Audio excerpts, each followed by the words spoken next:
Hello, ladies and gentlemen. Good evening, Happy New Year, and welcome to News Talk with yours truly, the one and only comrade in arms for a free and independent Ambazonia. Thank you for tuning in, and once more, Happy New Year to all of you who are tuned in from across the globe, from where we call Ground Zero, the Federal Republic of Ambazonia. The United States of America, that is a continental United States of America, Europe, the Middle East, South America, Canada, and wherever you are joining us from. Thank you for tuning in. It's been a wonderful, wonderful moment to see the new year and to walk into it in anticipation of victory and progress. Thank you for tuning in. Tonight, we're going to be looking at a very important development coming from Somaliland, the relationship between Somaliland and the Federal Democratic Republic of Ethiopia.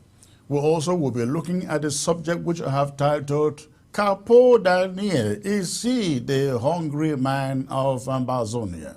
Is he the hungry man of Ambazonia? So please, I'd like you to stay put, and for those of you watching by way of the social media, YouTube, Facebook, please go ahead and hit your share button. Let's see the numbers jumping right now. I can only see about 28 people on the Facebook, about 13 on YouTube. Please, I like to see the numbers jumping. And of course, I shall be opening the phone lines tonight to take your calls wherever that you may be. I'd like to hear from you and hear what you think of this struggle, this new year that we are in. So please do me the favor, go ahead, hit your share button. Let us quickly let everybody know the anchor man is here and alive. I will be right back.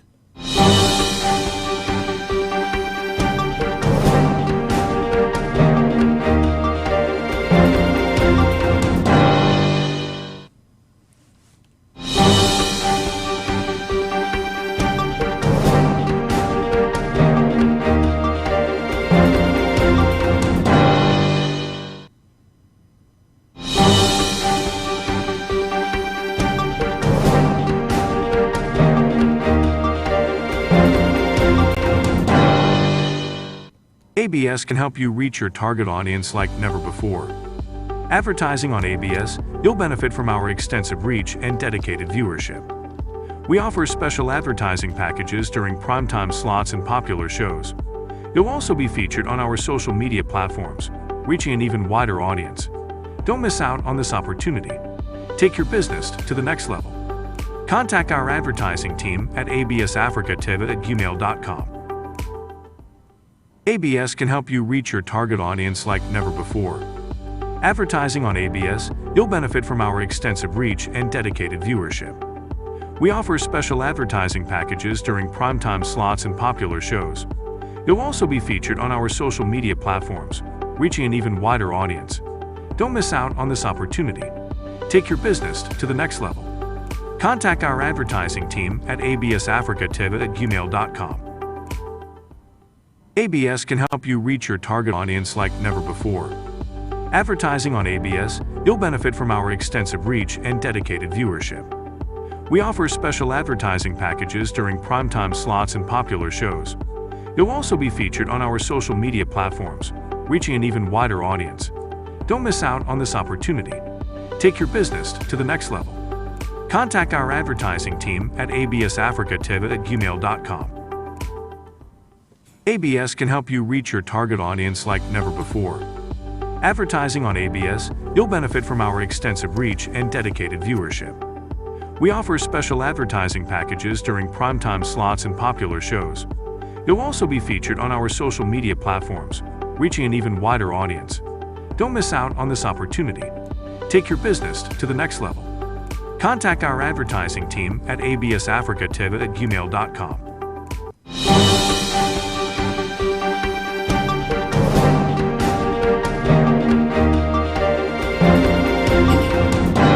All right, thank you once more, ladies and gentlemen, for tuning in. Again, I'd like to see you hitting the share button. Let's get the numbers jumping to what they should be. You all know what they should be, so let them know.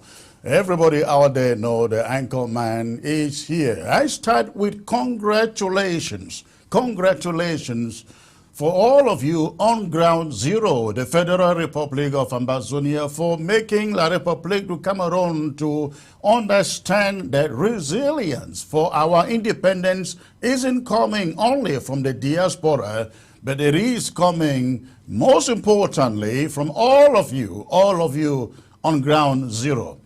During Christmas and New Year, we declared that ghost towns must be maintained. Ghost towns should be maintained. As a benefit of the hindsight, I think that was the best decision we took to maintain ghost towns. Do you realize that Israel, that is known as the birthplace of Christ, the object of Christmas, canceled the celebration of Christmas anywhere in Israel, ladies and gentlemen, during Christmas time? Israel is at war with Hamas, with the Palestinian Authority, and they choose to defend themselves and to fight for their freedom and existence in spite of a very important holiday called Christmas. And so on ground zero, we choose to do the same thing. We did not want to minimize the importance of what we are fighting for.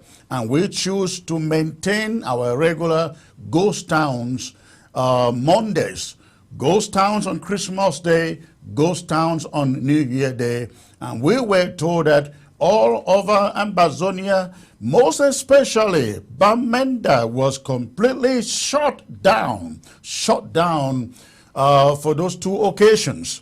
Kumba and part of Boya were also shut down for those occasions. We want to thank you for your resilience. Ladies and gentlemen, let me assure you, when this is all said and done, we shall have many more Christmas and many more New Years to celebrate.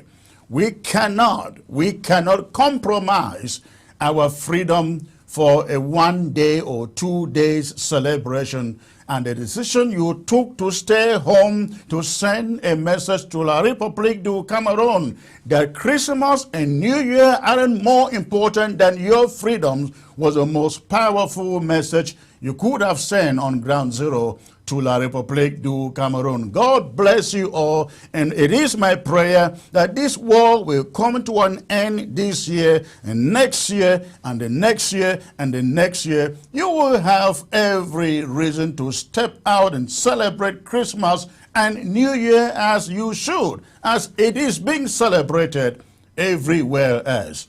But for now, we defend, we fight for our freedoms, we defend our territory, and we try to reclaim our land. That is our preoccupation at this moment. And until we get there, we will give no room in our territory for La République du Cameroon to rejoice and to celebrate and to preach the false message of no mercy. Paul Biya said during his speech to his country people, and by the way, I'm sure that some of you must have seen the letter that I sent to Paul Biya. I wish I can find that letter here and read it briefly for you to hear. I sent a congratulatory message, ladies and gentlemen, to La République du Cameroon. And the great thing that happened is that some of the newspapers in La République du Cameroon actually carried that message, which I forwarded to the president of La République du Cameroon. This is the message, and I wrote, subject, congratulations on your 64th Independence Day. Again, this is the letter that I forwarded to His Excellency, the Head of State of Cameroon, of La République du Cameroon, Paul Biya. Dear President Paul Biya, I am writing to extend my warmest congratulations to you and the people of Cameroon on the occasion of your country's Independence Day, January 1st. This significant milestone is a testament to the strength and resilience of your people and it marks an important moment in your nation's history. As you celebrate this day, that is January 1st, I want to wish your country continued prosperity and progress. It is my sincere wish that a bond of friendship and cooperation between Cameroon and the Federal Republic of Ambazonia be established this year, crowning it all with Ambazonia's embassy formally welcomed or erected in Yaoundé. On behalf of the Ambazonian people, I would like to reaffirm our commitment to peaceful coexistence, coexistence, and good neighborly relations with the people of Cameroon. Despite the war that has embroiled our two countries in the past 7 years and counting, Ambazonian people remain hopeful that through dialogue and understanding, we can build a future where both nations thrive and prosper side by side. Once again, congratulations on this special day. And may the spirit of independence bring prosperity to the nation of La République du Cameroon. And that was my Independence Year wishes to the country of La République du Cameroon. This message was forwarded to the presidency in Yaoundé, the embassy in Washington, D.C., and in France, and the media. And the media has picked up it. It was also forwarded to the Prime Minister's office in La République du Cameroon, Yaoundé. And the good thing is that I am very comforted that they received the message and they have read the message and the media has carried the message. I am so glad about that. I didn't receive any response. I didn't expect one anyways. But that is a message to La République du Cameroon. By sending them a message on their Independence Day, I just wish to remind them, we have two separate Independence Day, ladies and gentlemen. They got theirs on January 1st, 1960, and we got ours on October 1st, 1961, 1 year apart. They have their boundaries, and we have our own boundaries. So, we are only appealing, the only thing we are asking for is cooperate with us to regain our country, and we, moving forward, live as good neighbors side by side. All right, ladies and gentlemen, again, I'm looking at the numbers. I want you to hit the share button before I bring you the main subject of the day. Again, today, I'm going to be looking at the recent agreement or MOU, Memorandum of Understanding, between the Republic of Somaliland and the Federal Democratic Republic of Ethiopia, signed early this week of an agreement that formally recognizes the nation of Somaliland as an independent country. Is a milestone because this is something that Somaliland has been fighting and looking for the past 30 years, since they separated from Somalia in 1991. So I will be bringing you that message, and of course I have my panel here, a very powerful panel here, to delve into that discussion and explain to us, what can Ambazonia learn? What can Ambazonia learn from Somaliland? What can Ambazonia learn from Somaliland? And of course, I will be delving also into the subject of Ambazonia's hungry man who is out there in the name of Capo Dan. All right, so ladies and gentlemen, I will also be opening the phone lines to get your intake on these issues. Be you from Ground Zero, from the USA, from Europe, Toronto, Canada, anywhere in the world, I would like to hear from you. But in the meantime, for those of you who have joined, please get others joining you by hitting your share button. I will be right back. I will be right back in a minute.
Okay, ladies and gentlemen, once more, thank you for tuning in and hitting your share button. At this moment, not waiting for anyone to join, I will go ahead and bring you my monologue for the day. And after my monologue for the day, I will be joined by my panel that will rightfully divide what this union, this accord between Ethiopia and Somaliland are all about.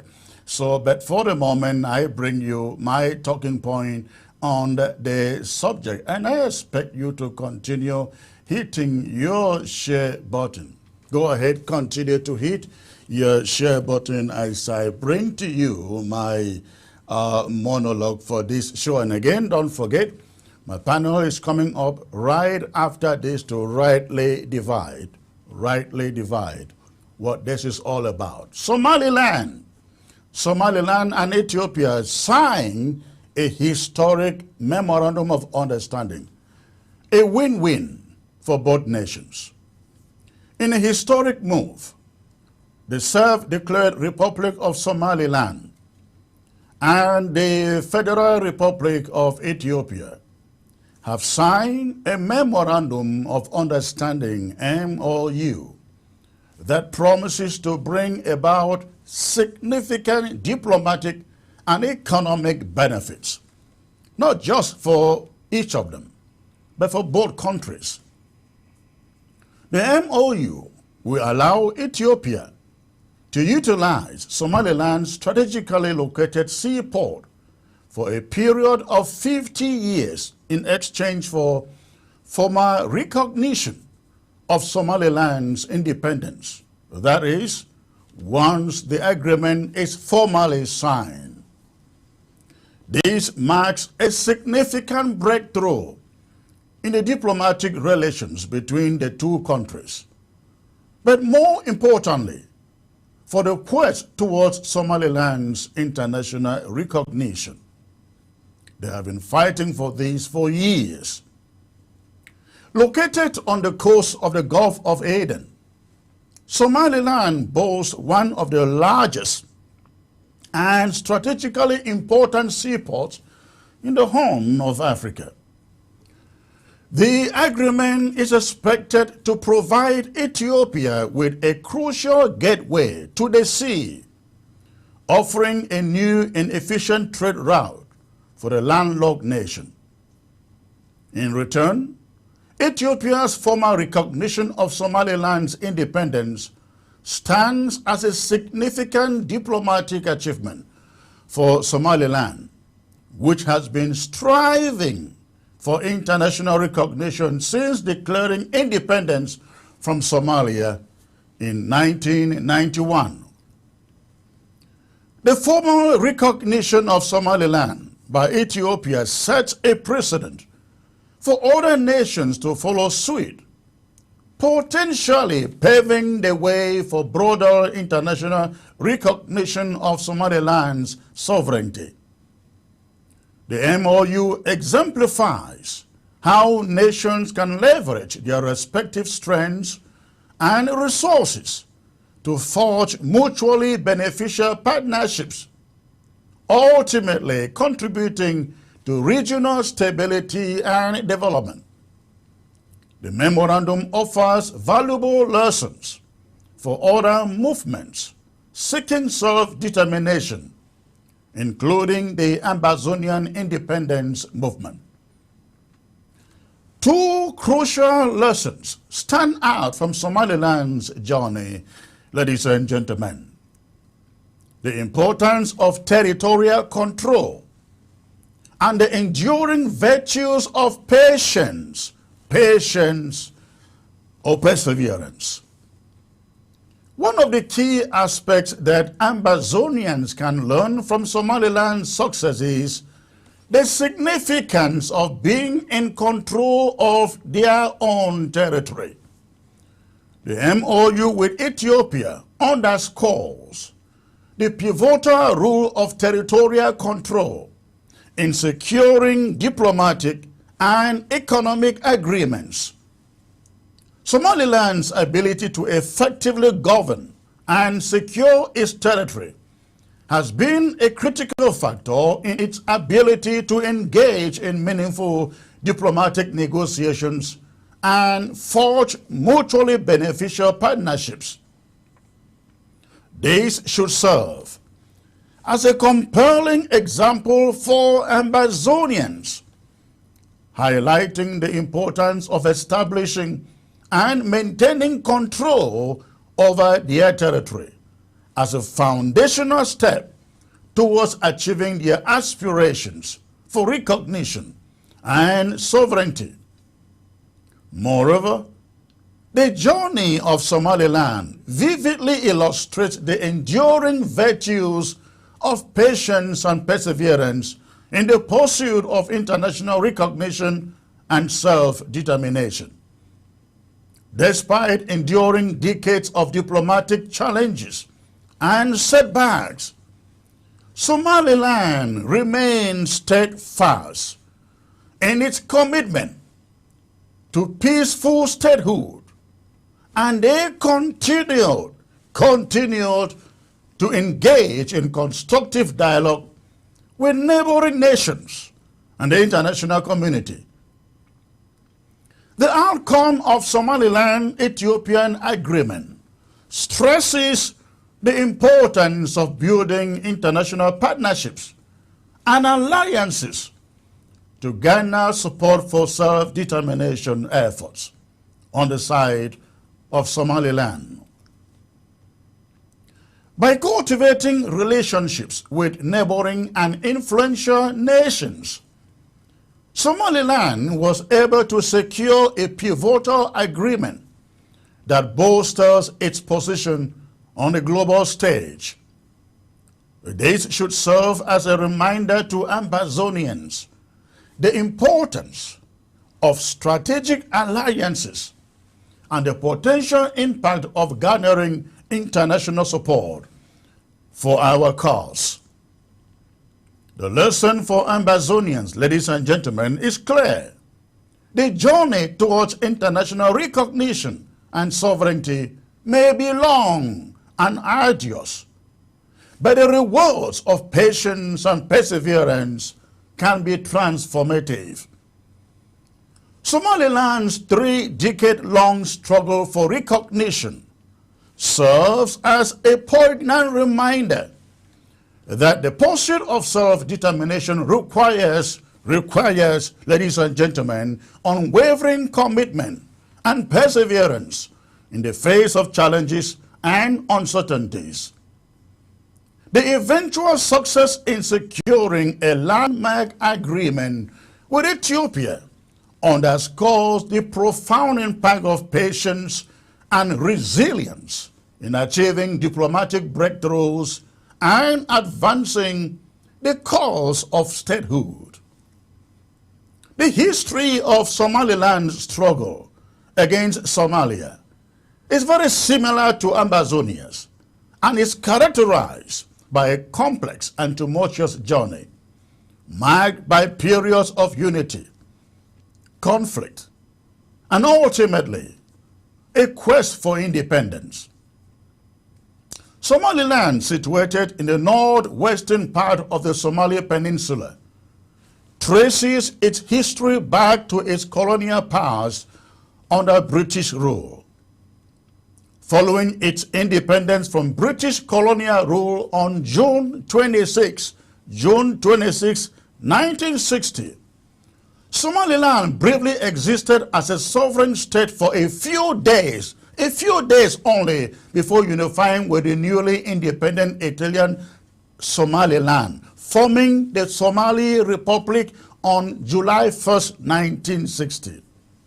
This union was driven by aspirations for a united Somali nation, encompassing all territories inhabited by ethnic Somalis.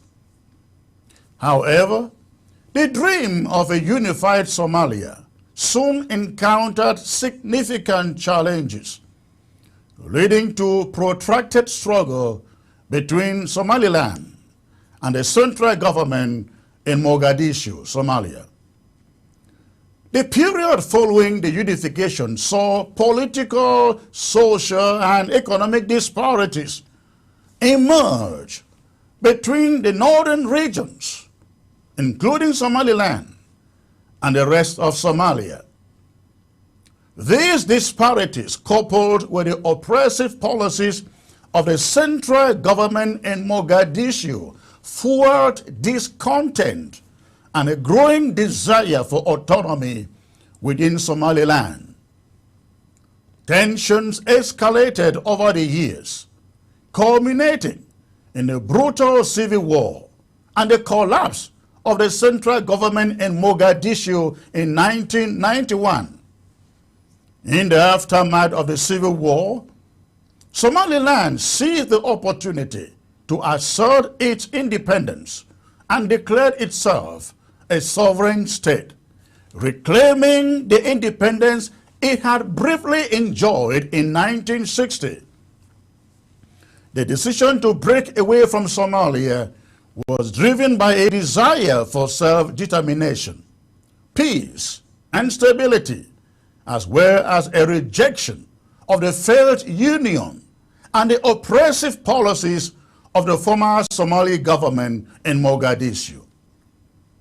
Since declaring independence, Somaliland has embarked on a remarkable journey of state building, establishing its own government in 1991, its own institutions and security forces, and striving for international recognition as a sovereign nation.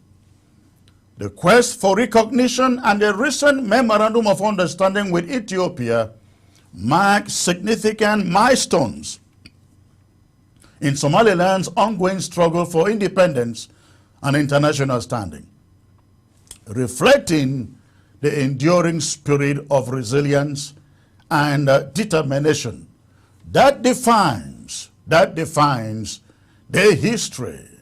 history of the region. And that is my talking point, ladies and gentlemen. I am now being joined by Comrade Dennis Atemkin and Comrade Agbo in Norway. Comrade Atemkin, good to see you, sir. And of course, I have with me Comrade Mola joining me from my neck of the wood here in Houston. Good to see all of you. Comrade Atemkin, good to see you, sir. Seems you are frozen. Can you hear me? You are frozen. Okay, let me get to Comrade Agbo, Norway. Good to see you, sir. Thank you, Comrade Chris. All right, wonderful. And I also have with me Mola, who is joining me. Mola, please centralize your image in camera, please. Okay. Yes, perfect. All right, Mola is joining me right here from Houston, Texas. It's a pleasure to have you premiering on News Talk for the first time, sir. Thank you, thank you. Can you hear me well? I can hear you 5 on 5. Wonderful. All right, let me get back to Comrade Atemkin. You have listened to my monologue and tell me if I am away from the point. Somaliland, ladies and gentlemen, for the first time has formally entered into an MOU. I was speaking with a diplomat from Somaliland a few days ago, and he said, at the moment, this is just an MOU. This is just an MOU, but in the few days or months ahead, the formal agreement will be signed to make it effective. But Comrade Atemkin, I'm sure you've been following developments in Somaliland. Of what importance is this to the people and the struggle of Somaliland? Please, if you can educate our people.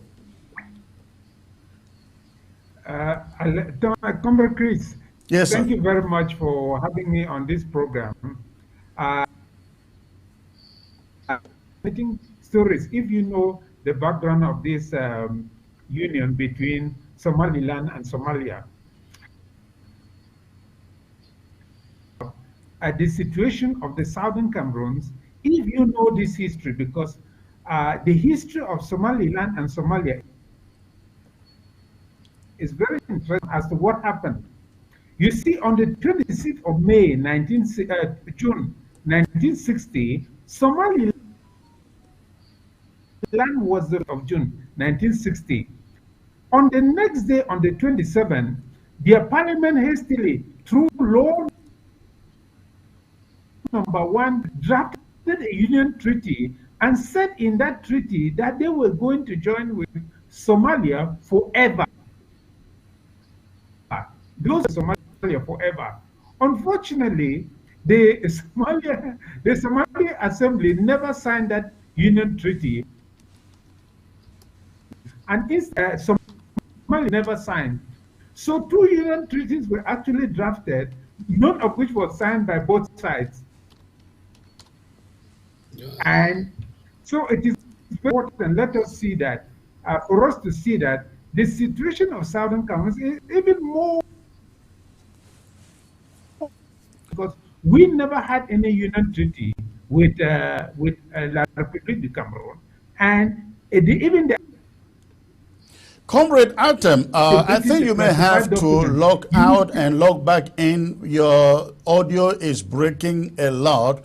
Log out, log back in. Let me get to Comrade Agbo while you try to log back in. Comrade, take it from here, please. Well, thank you, Comrade Chris, once more for having me in your show.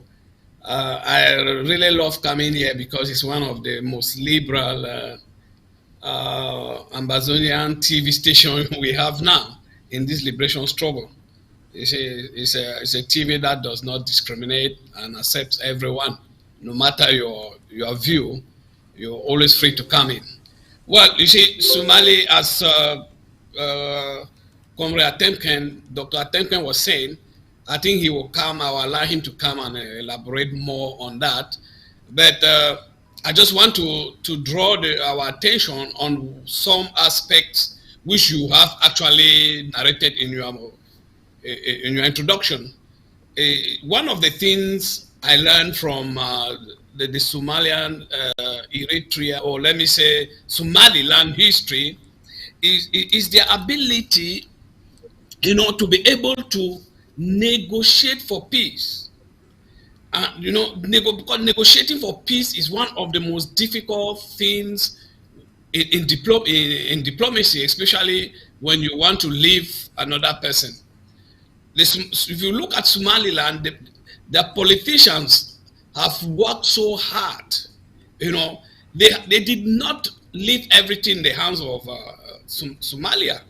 They did not. They brought their own suggestions, which actually yielded the fruit, and Somali had to allow Somaliland to have its defined territory, because we should know that Somaliland now has a defined territory. If you look at their map, they have their defined territory, they have their anthem, they have their flag, and they are now building their government.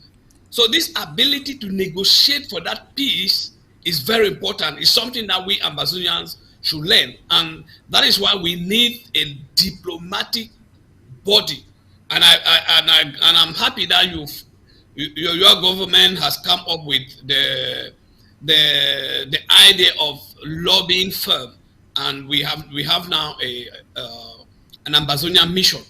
This mission should actually use the advantage put in our position to lobby more for friends, lobby for even with La République, talk with them. We should not be afraid to talk with La République du Cameroon, even just the two of us, Ambazonia and Cameroon. We should not only wait for international meeting. We know in the past it has always Comrade, been. hold on there. I have heard that from other people saying, Comrade Chris, you people should be able to broker talks in the background with La République du Cameroon. Now, you are one of us, Comrade. I can't put you out of this. You are one of us. So if you were sent to broker talks with La République du Cameroon, what message would you be taking to them? Well, It is very simple. Cameroon should know that in Ambazonia, there is no way Ambazonia will want to live together with La République du Cameroon. There's just no way for looking at all what has happened. But what the message I will be carrying to them is to tell them that look, this is the situation we Ambazonia has left, and we are not coming back into that union. So the best thing is for us to sit and now see how these two countries can live, side by side. What kind of bilateral relationship we can bring. I believe that we can have joint projects. We can build a railway. Why not build a railway from Ngaoundéré to Bakassi? So are you saying we'll go to La Republic and say, listen, just let us go. We will build a railway. We will build I'm just giving, these are just examples of bilateral relationship. Because there must be bilateral relationship in order for those two countries to live together. But it's to tell them in the beginning that look, it's time for them to understand and to see that there's no way for us to be together. Let them live and let them help in the process of making sure that Ambazonia is established. In that way, we now can work together hand in hand with them. There are a lot of benefits. We will need the markets in La République du Cameroon. We will need the roads to pass maybe to go to East Africa. We will need, La République as well will need us. We have resources they will need from us. So we can start by that. So my message to them is that let them leave Ambazonia peacefully, come negotiate with us, and let's see how we can put an end to this war that is killing a lot of people. Because not only Ambazonians are dying, even citizens of La République du Cameroon are dying. So it's high time to put an end to this. I don't know what other things think about your suggestion, but let me bring in Mola Samba here. Again, your first appearance on News Talk, joining me all the way from my neck of the wood here in Houston. What do you think, comrade, when the suggestion is, let's not wait for Cameroon to come to us. We can go to Cameroon. What is your thinking there? Absolutely, Comrade Chris. That is a great idea. As a matter of fact, I was personally going to talk to you about this. I realized the best thing you ever did was getting a lobbyist. That is getting someone who can advise and guide you on how to go about leading this Amazonia revolution. Again, to cut a long story short, I believe that this is one thing Seseko didn't have, and you have that. And the next thing, like the last comrade just said, is engaging La Republique. We have to, I believe, any way you look at it, we have to engage La Republique. We must start towards having a peaceful and sustainable future. So how do we engage La Republique? We can use international partners. We've tried that. So the next step is to use partners within Cameroon and also other African countries. For example, one thing you did so very well is the message you sent to congratulate President Paul Biya on the Independence Day. Like you rightly said, you've not received a reply from him, but I bet you that is a drop in the bucket in the right direction. It makes, for example, it breaks the ice. If you're having a hard time discussing with someone with whom you have differences, that is a gesture towards breaking the ice on having a discussion. I bet you down the road, you will see and realize how much that little drop you did would gain us. So I really believe that there are so many things to learn from Somaliland. People say we are different. We are not on the same level, but I bet you we can learn from the mistakes Somaliland did and the things they did very well in order to shorten our own journey. I will rest for now. But let me ask you the same question that I asked Comrade Agbo there. If you were, because you are putting on table the same suggestion he has put out there, if you were to approach La République du Cameroon and not wait to be approached, what message would you be taking to La République? Oh, several. One of them, I look at the roads in Ambazonia. I look at the services. I look at how there is no more power cam, there's no more PWD, the Tico airport is down, and many people, it is so obvious to the casual looker that things are not going right.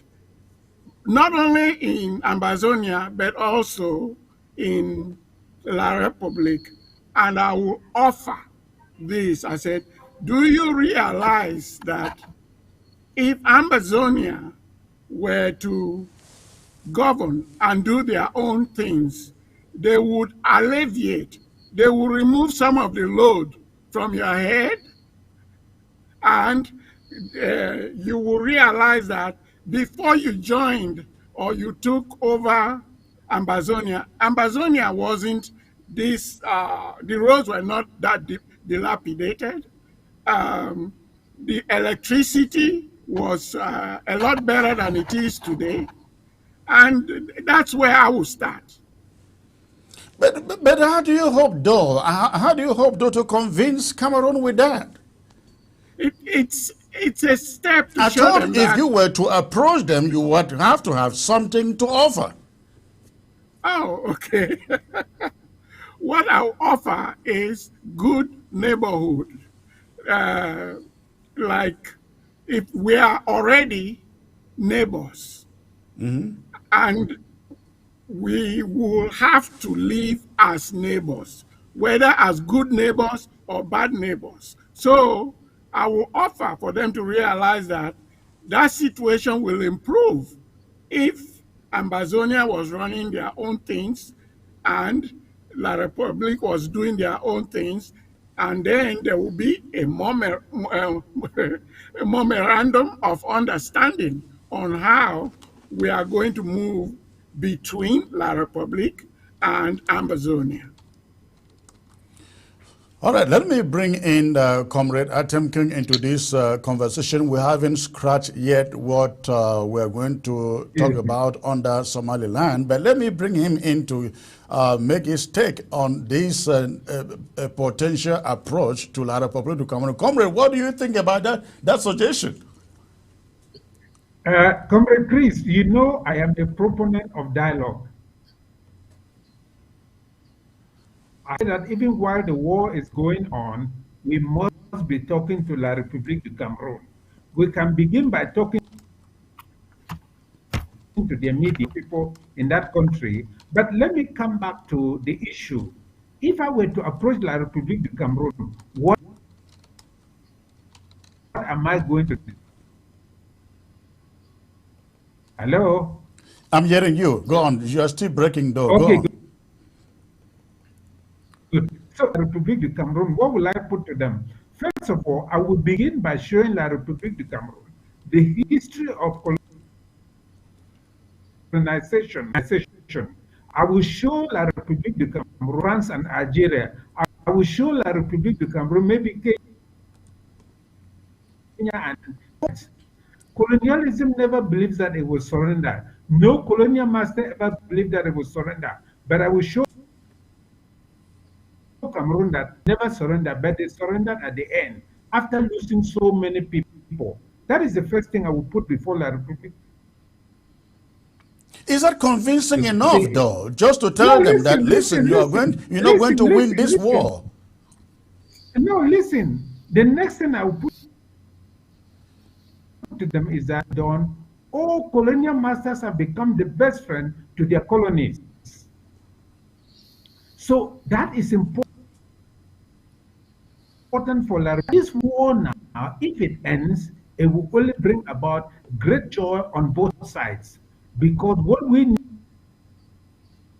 need now is two sides. When I put that and show that the relation between former masters and their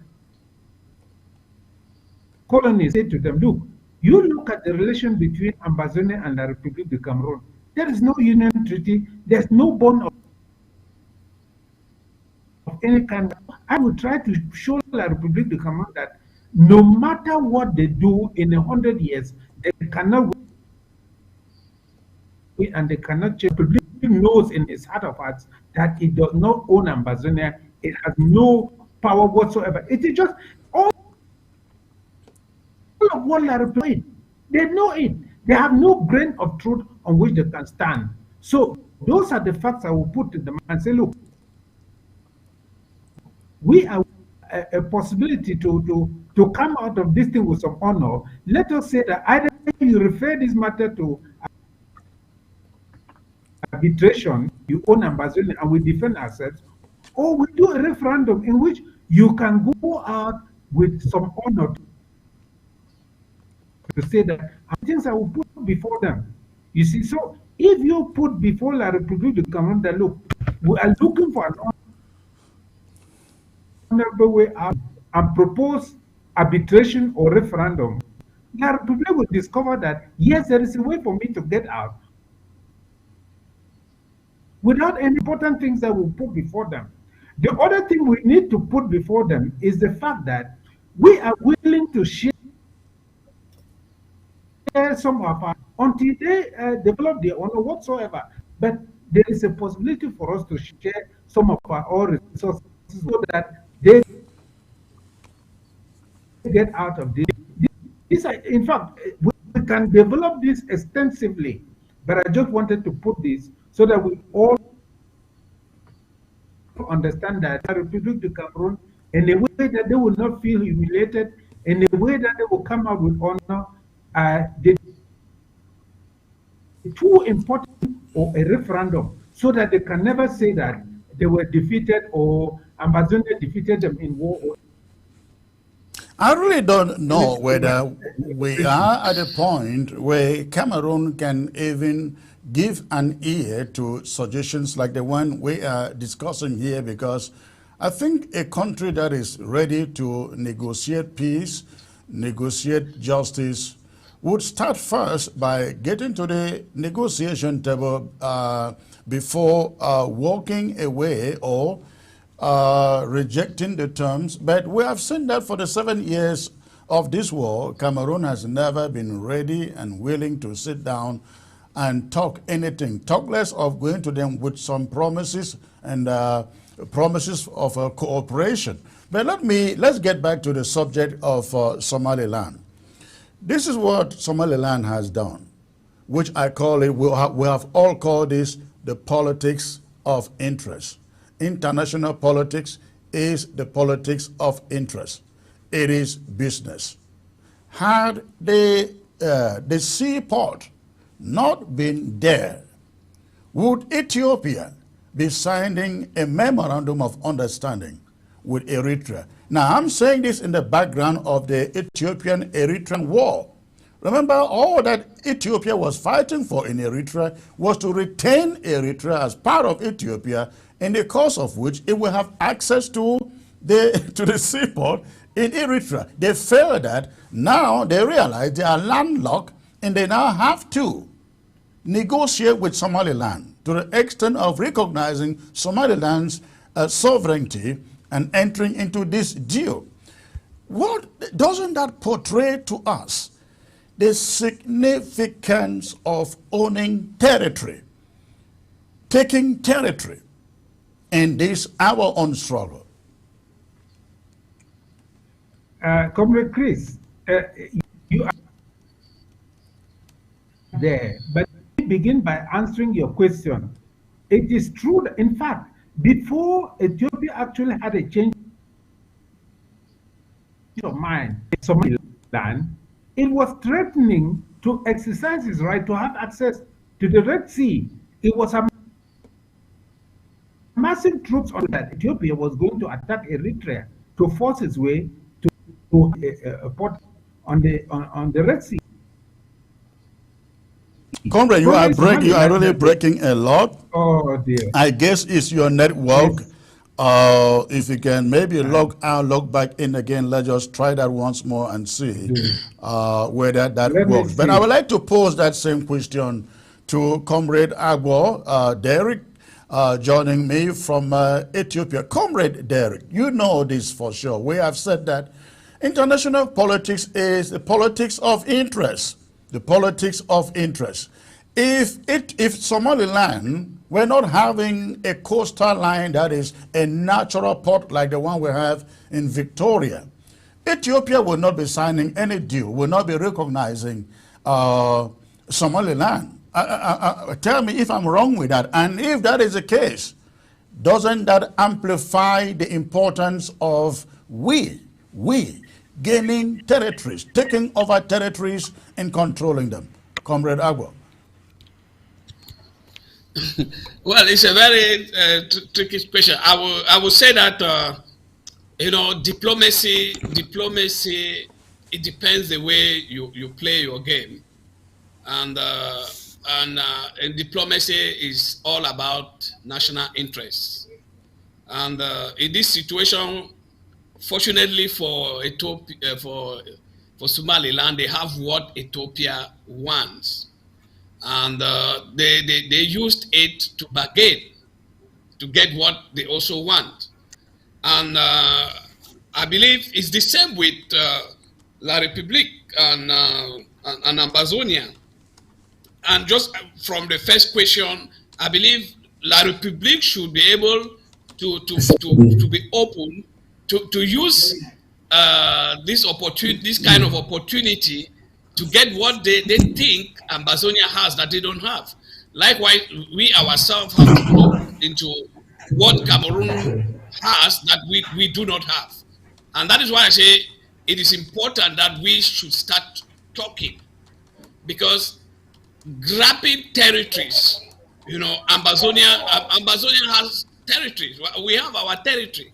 The territories are there, the opportunities are there. What we just need is for Cameroon to leave that territory, to end its annexation of that territory and go away. So what will be good for us is to see how we can lobby with Cameroon and help them see the importance of what they can gain from Ambazonia. And just as I was saying, we have what to gain from Cameroon as well.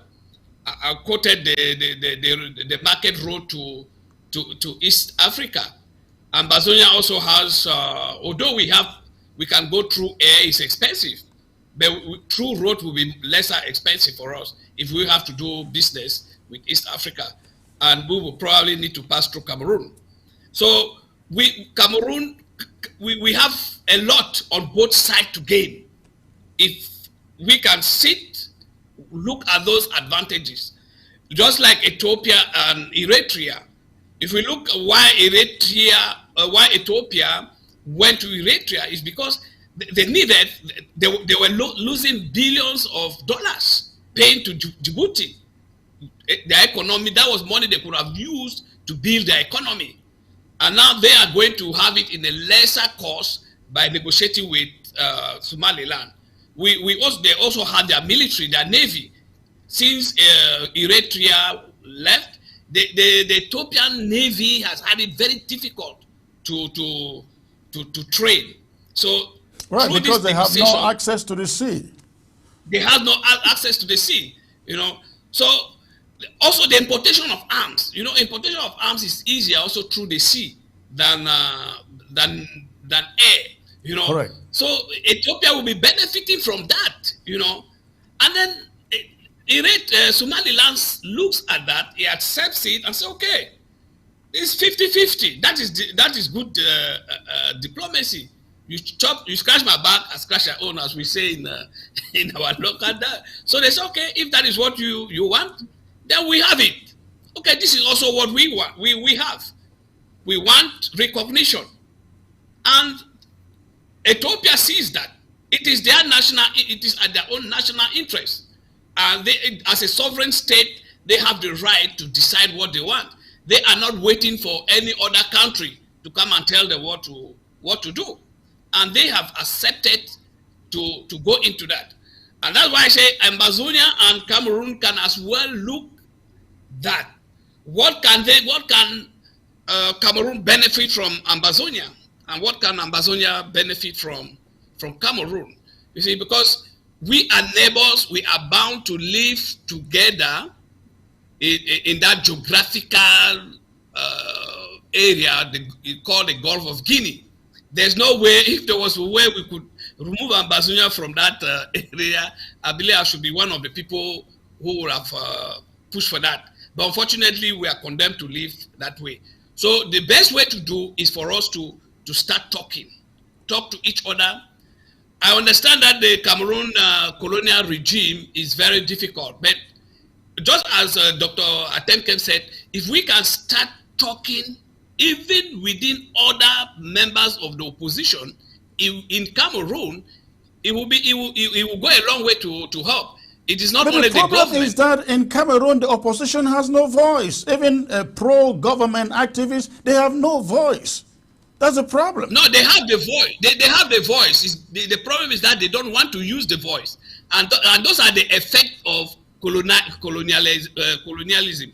And that's why Dr. Atemken said that if they want to carry the message there, he will start by making them understand what colonialism has done to them.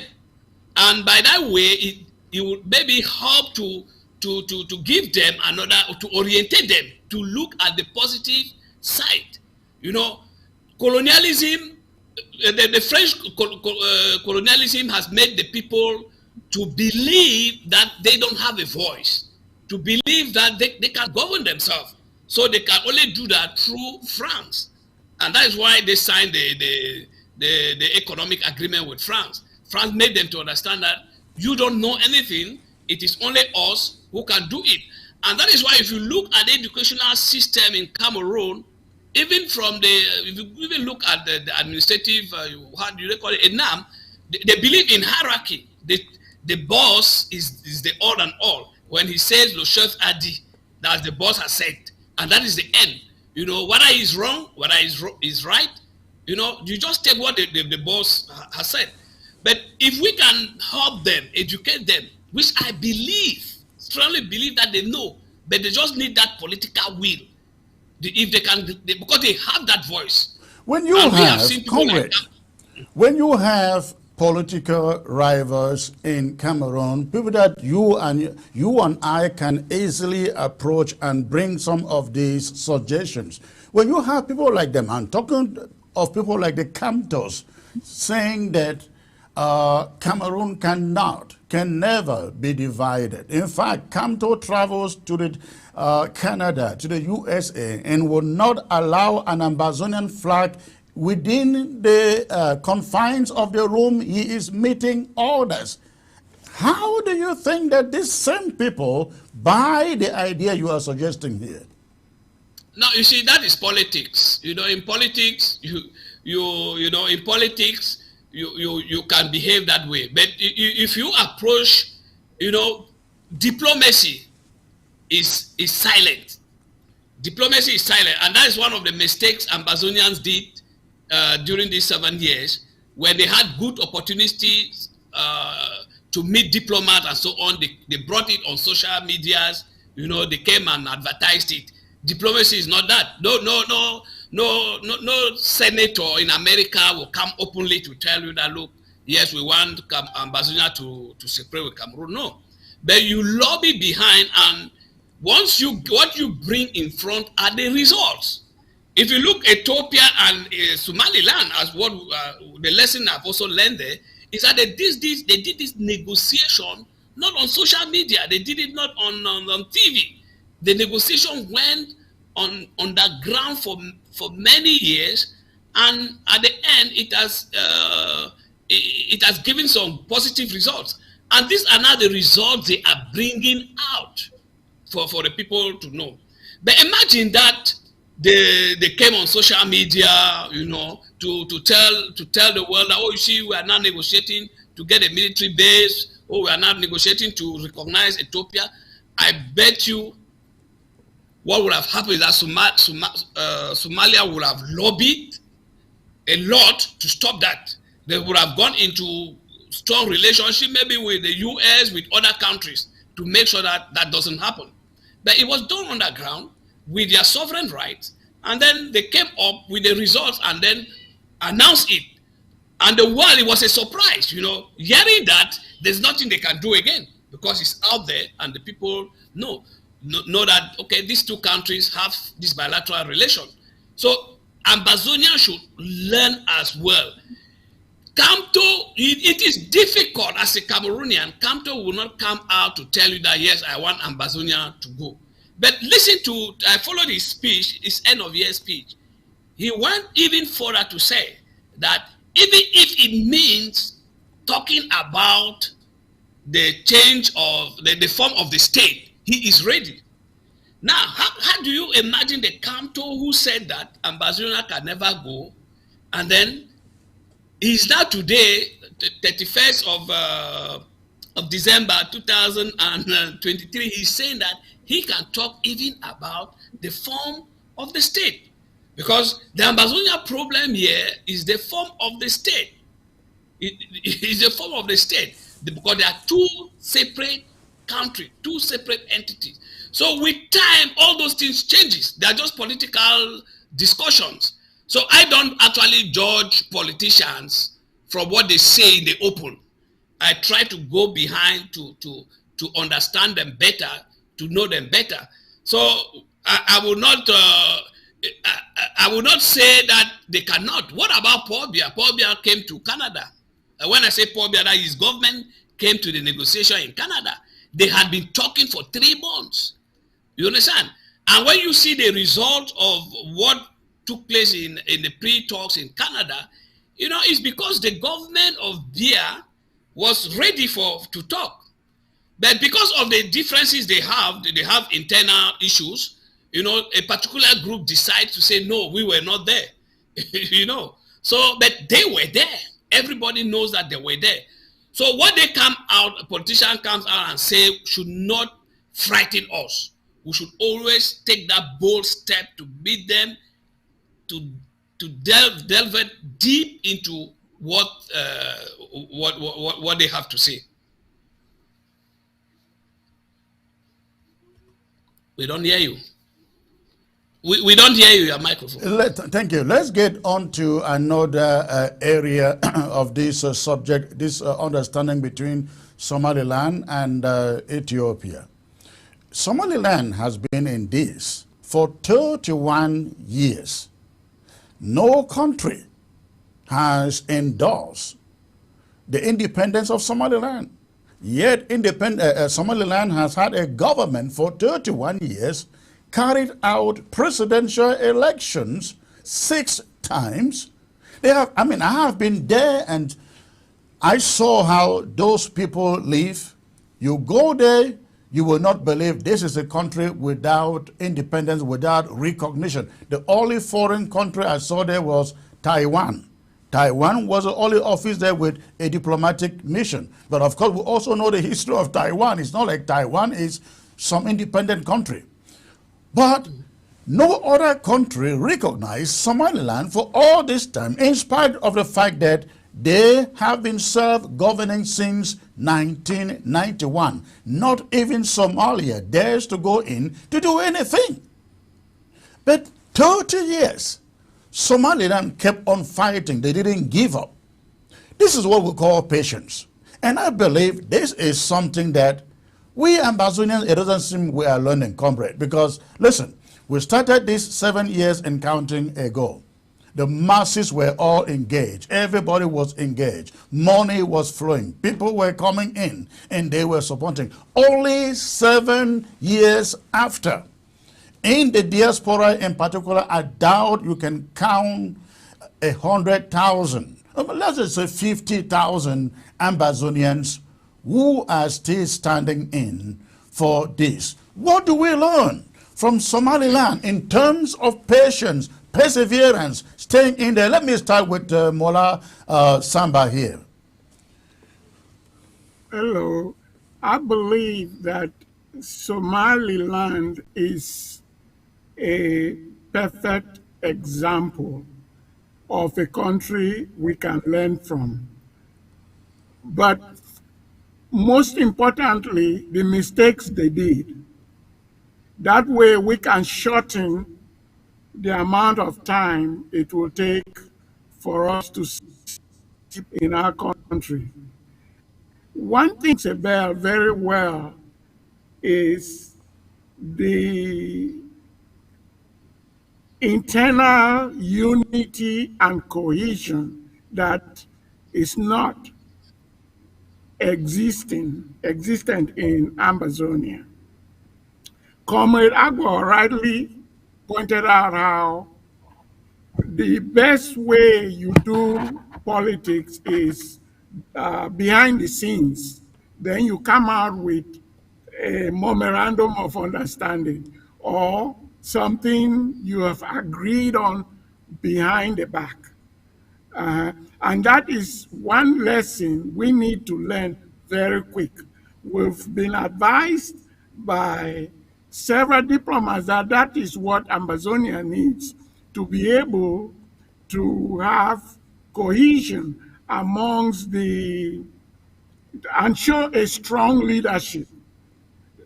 That way we will be able to shorten our struggle so that we do not take another 30 years. Many of us would have been long gone, so we wouldn't even enjoy the good Amazonia we're all fighting for. Yes. Well, Are you there, Comrade? Yes, I'm here. I hear you. But then the question is, how do the masses, Ambazonian masses, both home and in the diaspora, learn from the patience and the perseverance of the Somalilanders fighting and believing for 30 years and not giving up? Ours is only here for 7 years, comrade, for 7 years, and some have given up already. What do we learn from Somalilanders? We learn that we cannot give up, because if we give up, what will become of Amazonia? There is no way there is any giving up. It is a matter of struggle forever. But most importantly, one thing that rings in my mind is I remember very well the NAACP. You are very familiar with that organization. Which one is that? They decided, the NAACP, the National Association for Colored People here in the U.S.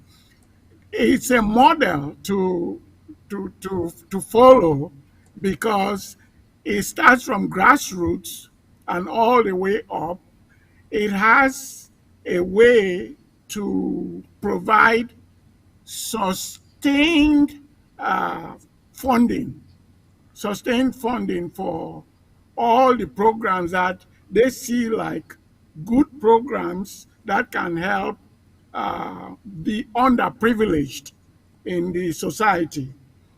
I believe that's a good example that Amazonians can use from the grassroots all the way up, so that the struggle is funded and we are able to pursue peaceful and sustainable way to fight this struggle. One last thing, if I were to talk to you, ask the question how to negotiate or how to approach LRC, one thing came to my mind.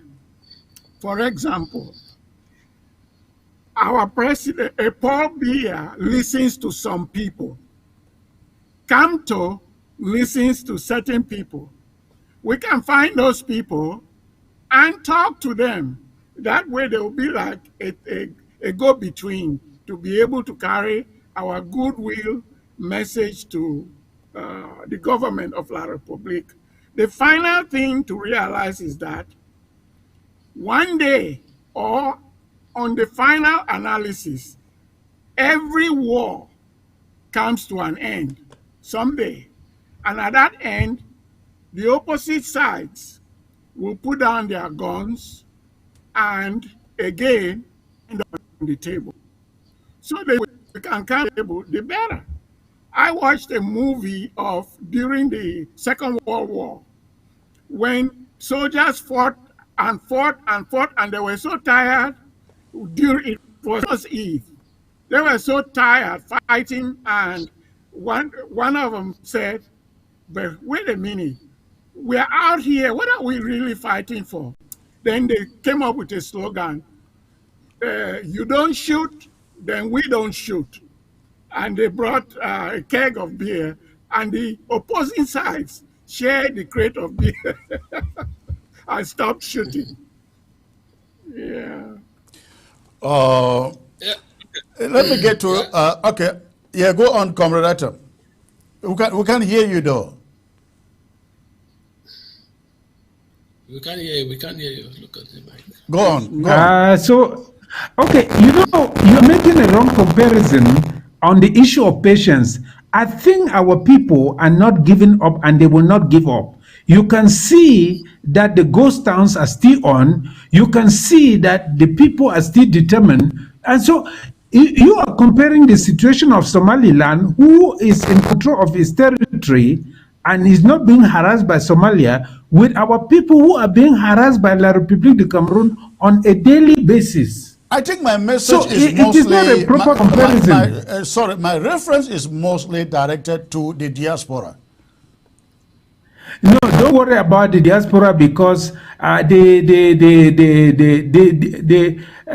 deception they have faced with leaders who take away money and all these kind of things have dampened their enthusiasm. But let me assure you that all our people are still fundamentally committed to their freedom. There is no Ambazonian who doesn't want to be free.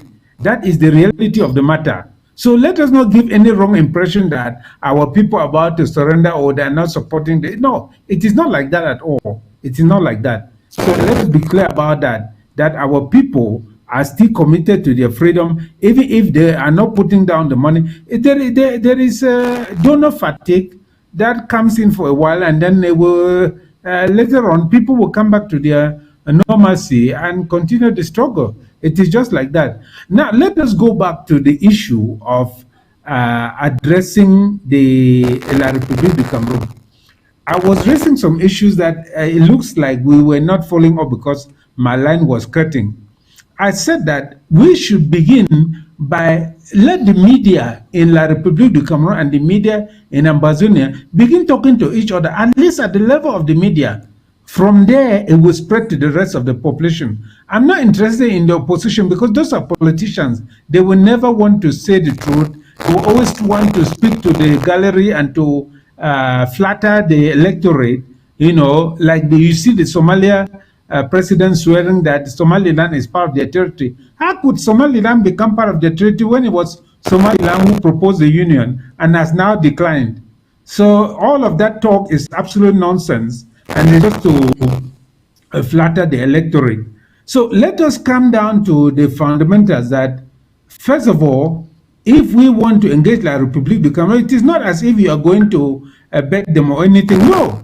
We begin by talking to their media. We begin by analyzing some of the programs that they do, because if you look at the programs, you see that the two sides are not talking to each other. The two sides don't even know the same history. They have their own version of the history. We have our own. But whatever is the version of the history, the fundamental fact is that we are a separate people. Article 56 of their Constitution of 1961 says that we are separate people. They know that we have our international boundaries demarcated by international law. We have never signed a treaty of union with them. They know all of what they are doing is pure intimidation. They can insist as long as they like. It is nothing but just intimidation. And we should know that. We should not ask ourselves whether La Republique will accept or not. No colonial master ever accepted that it will give up because they were playing to the gallery of their population. But finally, they are bound to give up. So the important thing is for us to start talking to the media, exchanging, like the congratulations you send. That is good. That is something very good. It opens the way for them to start even seeing our own mind. And then gradually, when we start talking to each other, the whole thing will be dissipated. Paul Biya is on his way to the other world. He can do what he likes. He doesn't know what is preparing for himself when he allows people to be killed senselessly as is happening in this war, because there's absolutely reason for anybody to be killed because we want to decide our own fate for ourselves. And the fundamental position is clear that the people of Ambazonia must determine their own fate without the permission or interference of La République du Cameroon. That is just so. When we go to them, we say, look, we are open to all solutions. That is all. We are open to all solutions as long as that solution is not imposed by La République du Cameroon or anybody else. Let it be decided by our people. If our people decide that what they want is a federation, so be it. If they decide that what they want is to remain with La République du Cameroon forever, so be it. If they decide that they want to return to their own state that exists and that still exists and has never been part of La République du Cameroon, so be it. So let us make it clear that we are not opposed to any solution. What we want is the decision to be taken by our own people in their full freedom, so that nobody should say tomorrow that our people were deceived or they were fooled or whatever. No. This is our fundamental position. We are open to all, but that solution must be decided by the people of Ambazonia themselves. So this, for me, this is what we should put down. Now, let me come back to the issue of Somalia, because it has strong relevance to our own case. You know, the Somali government has protested, but has said that it is going to defend its territory by any legal means. So let us see if Somalia is going to seize the ICJ, seize the African court, or seize any other court to litigate, to adjudicate on this matter. And we see whether they can win it or not, because that will mark a clear departure for La République du Cameroon and Southern Cameroon. There's no possibility to deny Somaliland the right to self-determination simply because at the beginning it proposed union to Somalia. No, there's no such thing. There's no such thing. So Somalia is not, yes. Somalia has said they are filing a suit at the International Court of Justice and to the African Union. Now, if I put it in this context, I'd like to hear from all of you. Where does this place the African Union with Ethiopia hosting the headquarters of the African Union, breaking away and recognizing Somaliland? Please let me say that. Let me not monopolize the discussion much. Let me just say that countries have often opposed breakaways, not because they are fundamentally wrong or they are even against international law, but simply because all of them have the same cases, that they are sitting on people whom they occupied who were not strong enough, and they are afraid that when they become strong, they too might break away. That is the fundamental reason underpinning resistance to the emergence of new states in the international arena. You will notice that no African Union law has been broken by Ethiopia supporting Somaliland because according to African Union law, that is resolution Article 4B of the African Union Constitutive Act and the Cairo Declaration, the sovereignty of every African Union member state is confined to the territory it inherited on its day of independence, subject, of course, to Article 1021 of the UN Charter, which says that if you enter into an agreement after your independence, the boundaries may be adjusted, but you must record those boundaries with the Secretary General of the United Nations. So if those boundaries have never been adjusted, then Somalia has no grounds whatsoever to claim that Somaliland is part of its territory. So it is good. Let us wait and see what will happen when this matter is raised. Thank you. Now, the U.S. had just said they respect Somalia's boundaries from 1960. I don't know which boundaries they are referring to, but my interpretation, some people say, oh, the U.S. is kicking against what Ethiopia has done for Somaliland. But my interpretation is that the U.S. is saying because Somaliland had independence before Somalia. Somaliland had independence in June 1960, and Somalia did not have it until July 1960. Then Somalia chose to amalgamate with Somalia to form a greater Somalia. So when the U.S. says they respect Somalian boundaries as of 1960, I think what we have not seen there is when in 1960, is it June or July 1960? Comrade Derek and Mola, you can all weigh in there. Well, I think in the U.S., the diplomats have, they're very careful. They speak from both sides of their mouth, right? Yeah. But I will believe that here they are talking about the date they had their independence, because that day their boundary was sealed, and after the boundary was sealed, other negotiations came in, and those negotiations can also fall apart, and that is what is happened with Ambazonia, or what, let me put it so that other people understand, the Southern Cameroons and La Republic of Cameroon. There is something we have we should not forget. There was a plebiscite agreement between Southern Cameroon and La Republic of Cameroon. We should not forget that. And that plebiscite, I think, was signed on the, 16th of December 1959, which means before we went to play before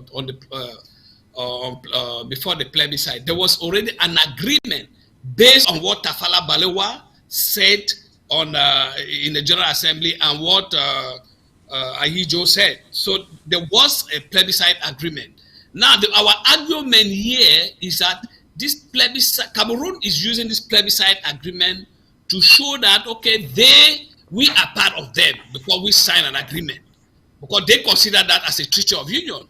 Then now here is the trickish part, which Cameroon and even people like Camto, I followed his speech, even what he was trying to explain. This is what he did not tell Cameroonians, and even Ambazonians, is that this treaty of the plebiscite treaty was abrogated in 1972.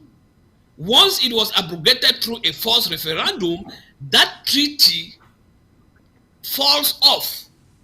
And now, once that treaty falls off, it implies that these two countries that came to form the republics, and that is we were supposed to be the republics with S, not the Federal Republic of Cameroon. It was supposed to be the Federal Republics. That is what is in the minutes of the General Assembly.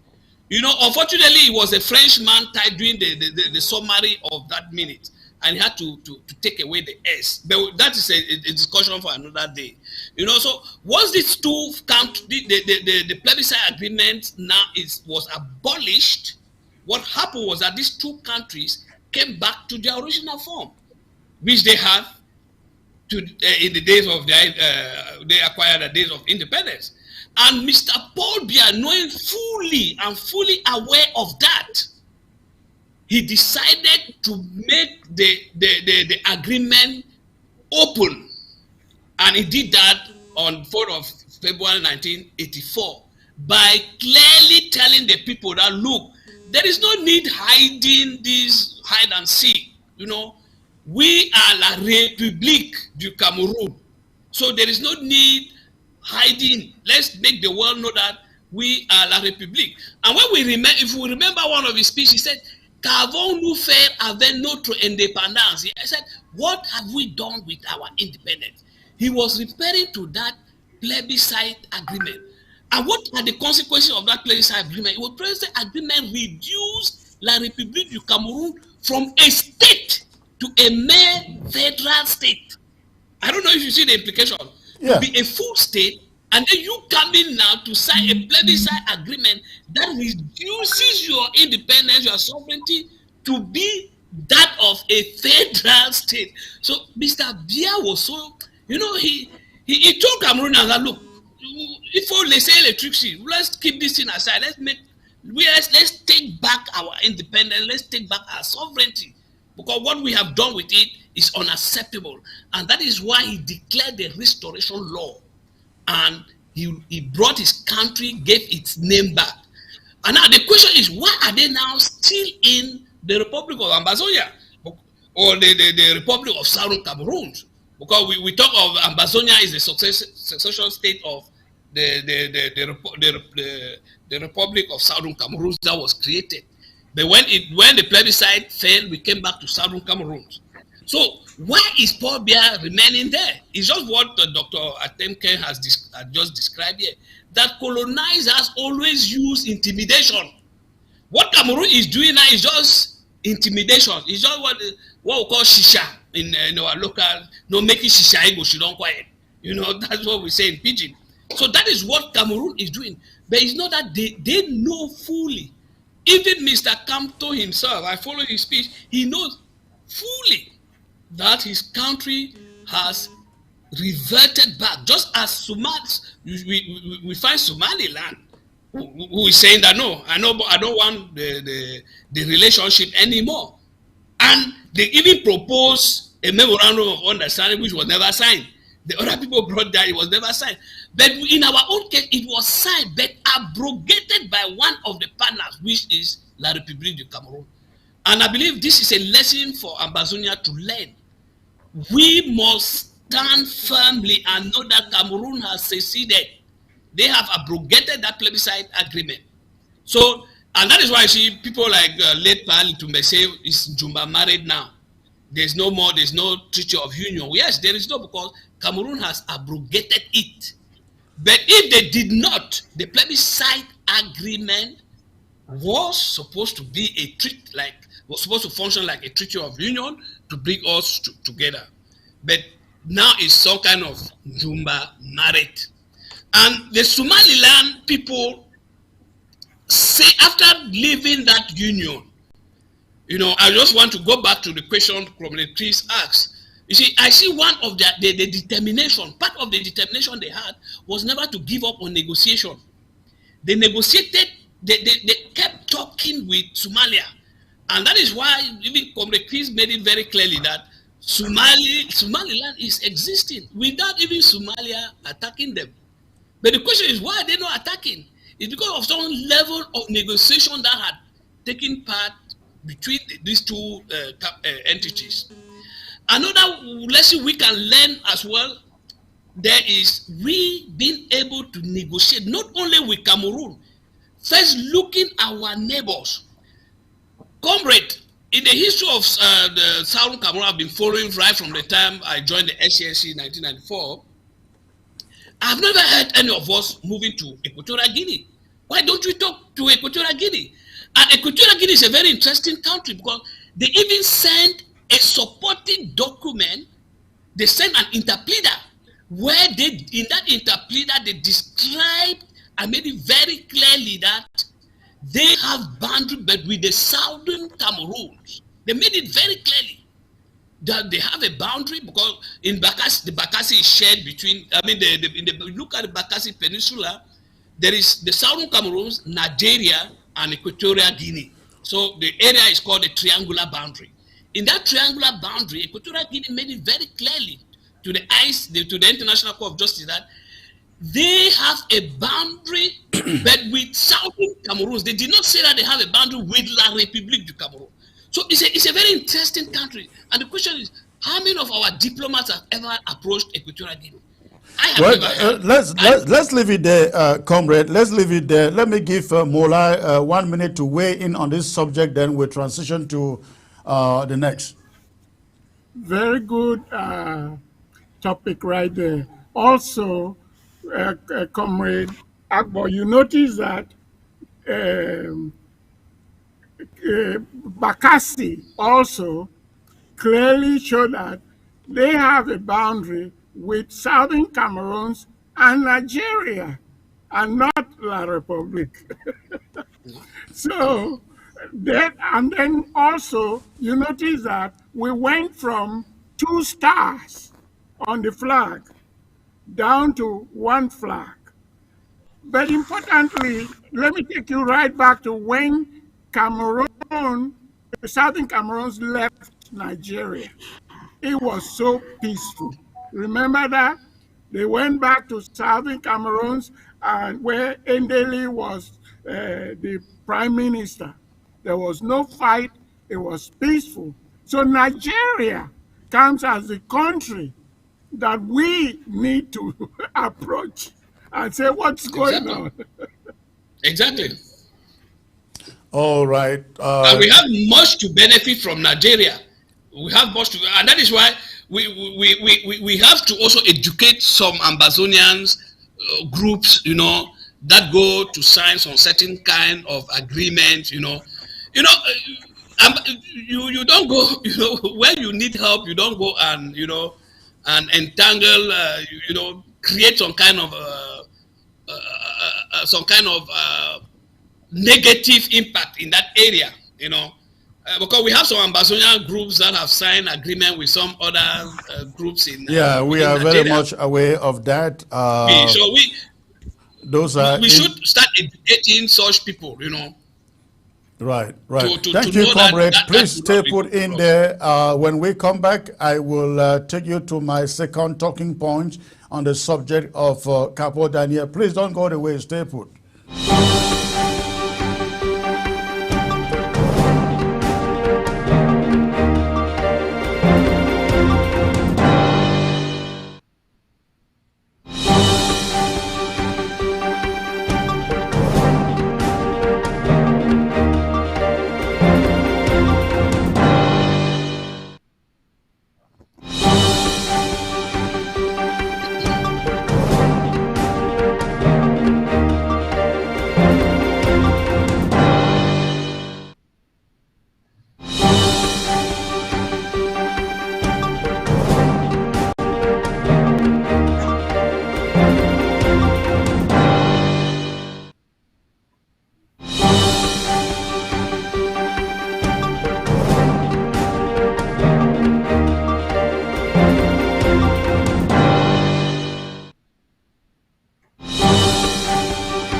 ABS can help you reach your target audience like never before. Advertising on ABS, you'll benefit from our extensive reach and dedicated viewership. We offer special advertising packages during primetime slots and popular shows. You'll also be featured on our social media platforms, reaching an even wider audience. Don't miss out on this opportunity. Take your business to the next level. Contact our advertising team at absafricativ@gmail.com. ABS can help you reach. All right, ladies and gentlemen, I bring you my second monologue for tonight, that has to do with the young man, Capo Daniel, who was once considered, I don't want to say who was once one of us, but I will use the word considered to be one of us. He was once considered to be one of us. But unfortunately, what he has done in the recent past portray him as having another inclination different from the struggle for the actualization of Ambazonia's independence. Please give me 1 second. Let the technician get the footage ready before I get back in. 1 second, please.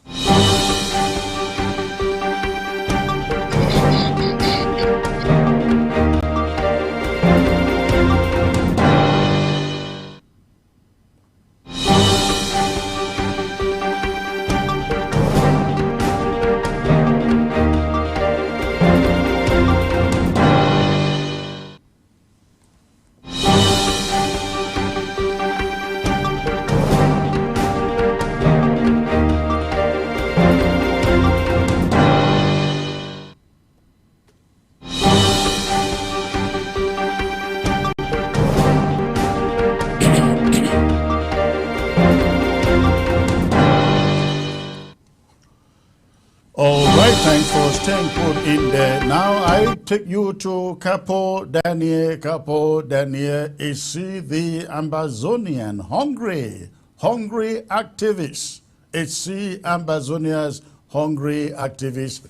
It is the subject of the talking point that I bring to you at the moment. And I really hope that Ground Zero gets this message. I really hope Ground Zero gets this message on the Capo Daniel. Capo Daniel has said and done a lot of things in this struggle.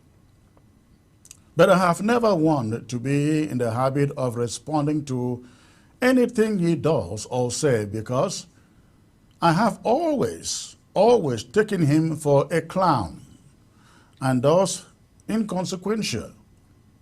He is not the kind of fellow any responsible or intelligent person wants to rub shoulders with, talk less of class. But today I choose to delve into his shenanigans because it is now public knowledge that he drinks from the same cup with our common enemy, La République du Cameroon. Not that I have ever perceived Capo Daniel as being a true independentist. But until now, when he connived with the enemy, it was done secretly. Now, he has come out publicly to begin carrying water for La République du Cameroon. This story is important because so that people know Capo Daniel isn't one of us.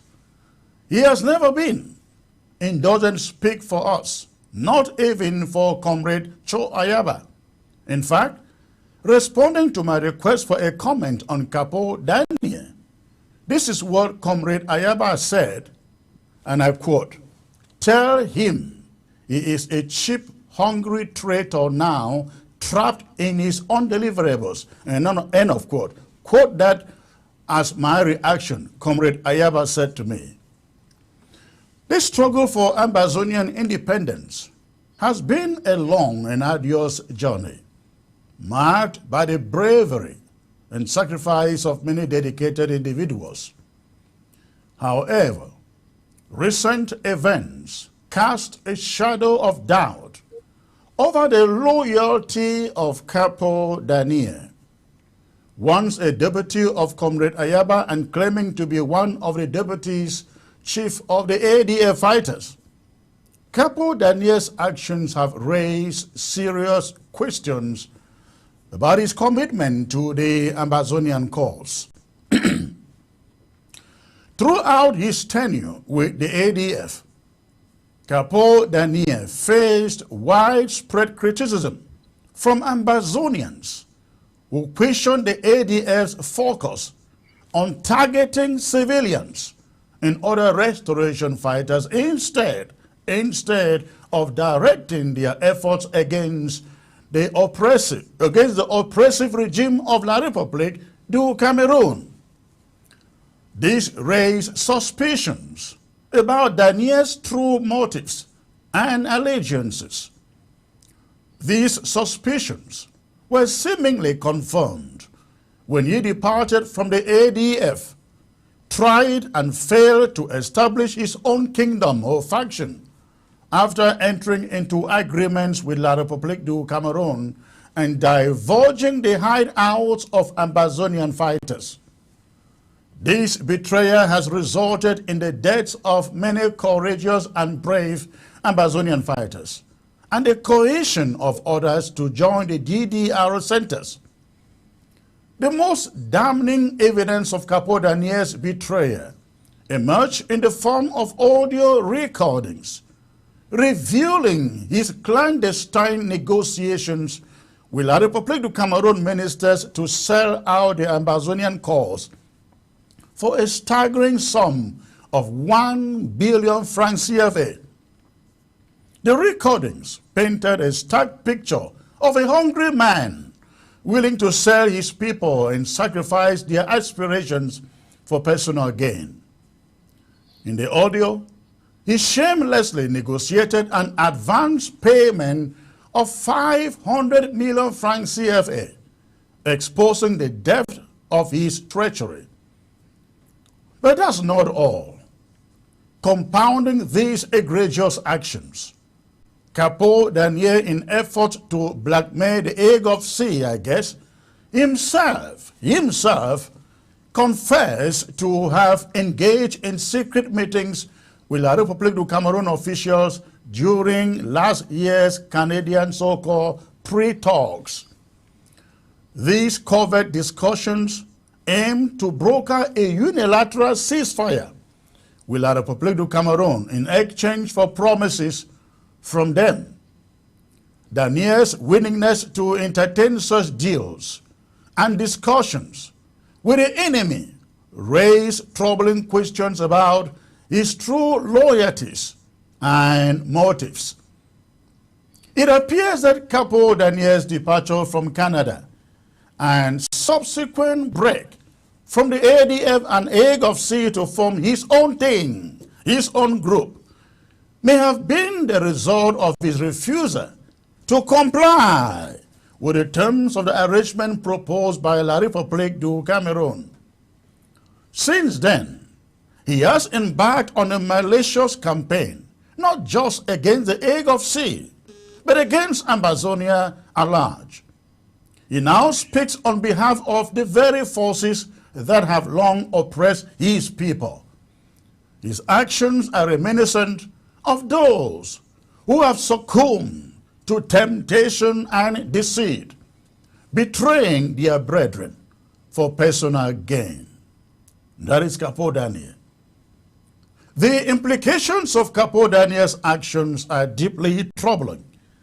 His betrayal has not only resulted in the loss of lives, but has also sown seeds of mistrust and division within ground zero ranks. His willingness to collude with the enemy and undermine the aspirations of his own people is a grave betrayal that cannot be overlooked. And that is why I am doing this today. The very essence of the Ambazonian cause is rooted in the yearning for freedom, justice, and self-determination. It is a cause that embodies the hopes and dreams of an entire nation, a cause for which many have made the ultimate sacrifice. Capo Dan's actions stand in direct contradiction to these noble ideals, and his betrayal strikes at the heart of the Ambazonian struggle. The case of Capo Dan serves as a stark reminder of the dangers posed by those who are swayed by greed, treachery, and self-interest. His actions are treasonous and undermine the very fabric of the Amazonian cause. In the wake of Capo Dan's actions, it is imperative for the Amazonian community, especially on ground zero, listen to me, to remain steadfast in its commitment to the cause and to fortify its unity against those who seek to sow discord and to sell the cause. While his betrayal has undoubtedly caused disillusionment, it is crucial for the Amazonian people to stand resolute in their pursuit of justice and independence. The revelations surrounding Capo Dan's actions also serve as a cautionary tale highlighting the need for vigilance and integrity within the ranks of the Amazonian movement. It is essential for the community, for Amazonians, to remain vigilant against individuals who may seek to exploit the struggle for personal gain, and to uphold the principles of transparency, accountability, and unwavering dedication to the cause. Stop listening to him and stop sharing anything coming from Capo Dan. He is an outcast among us. And that is my monologue. And I'll get back to my panelists now. Comrades, you listen to me. I have never wanted to be in the habit of taking up issues with this guy because I have always seen him to be the biggest clown in this struggle. Now, this is the guy that represented the AGOVC at every meeting, and the guy could barely construct a consistent sentence in English.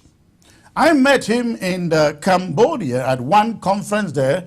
This guy, in the midst of a house full of participants, stood up on his seat and accosted me meters away from his own seat to attack me in the midst of people. And I sat there, I looked at him and nodded my head, and I said to myself, is this the one?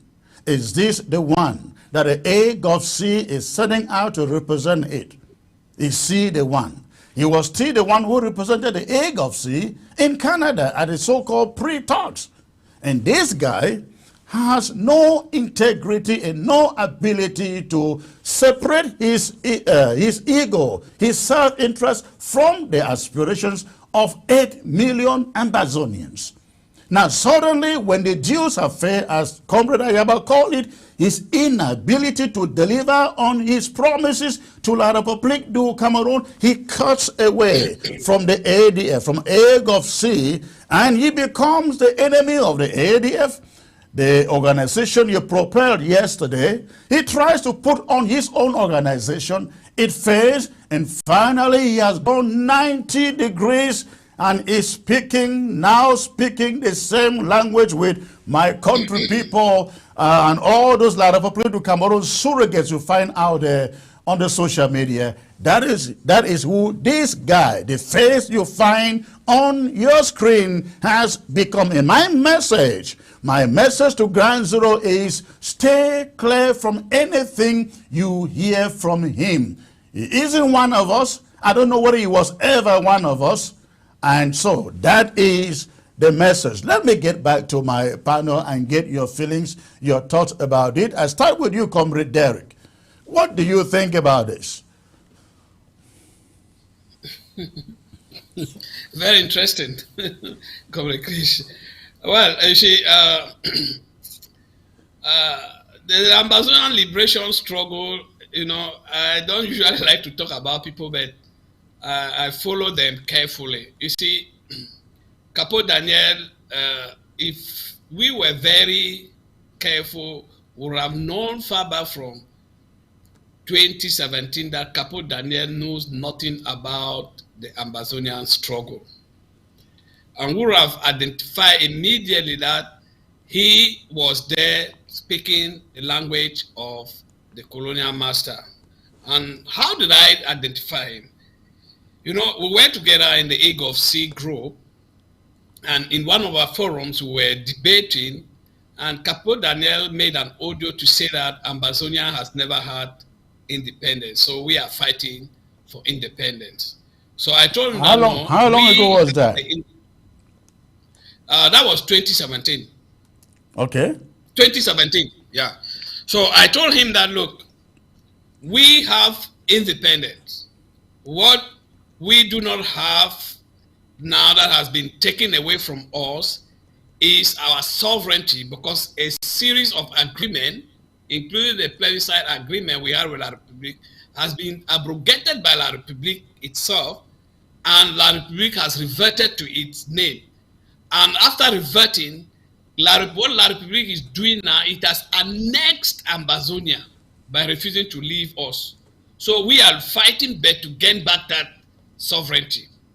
So if you come and tell us that we are fighting to get independence, you are just preaching what Mr. Camto and the other La Republique citizens are saying.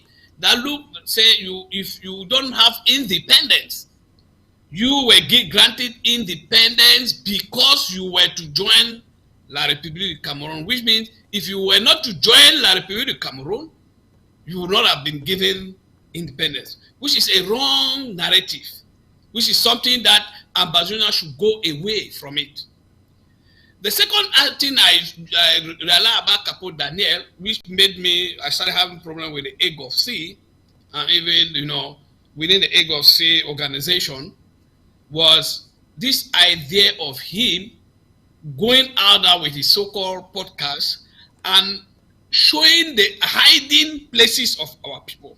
Yeah, right. And I confronted the Egg of Sea, and I told them, look, you cannot come out and say, you are telling the people that you see, the group, the ADF in Alabo camp is now doing this, they are doing that, they are shooting here and that.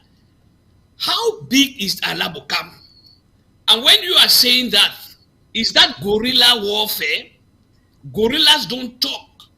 Guerrilla act, they run and they go and hide. But now you come out and tell the people that these guerrillas are in Alabo camp. How easy you make the job for the occupier to first of all send spies inside the area, survey the place, come back, and the next and then plan an invasion to go and kill these young boys. So by so doing, you are not helping, you are becoming more and more anti-sovereignty.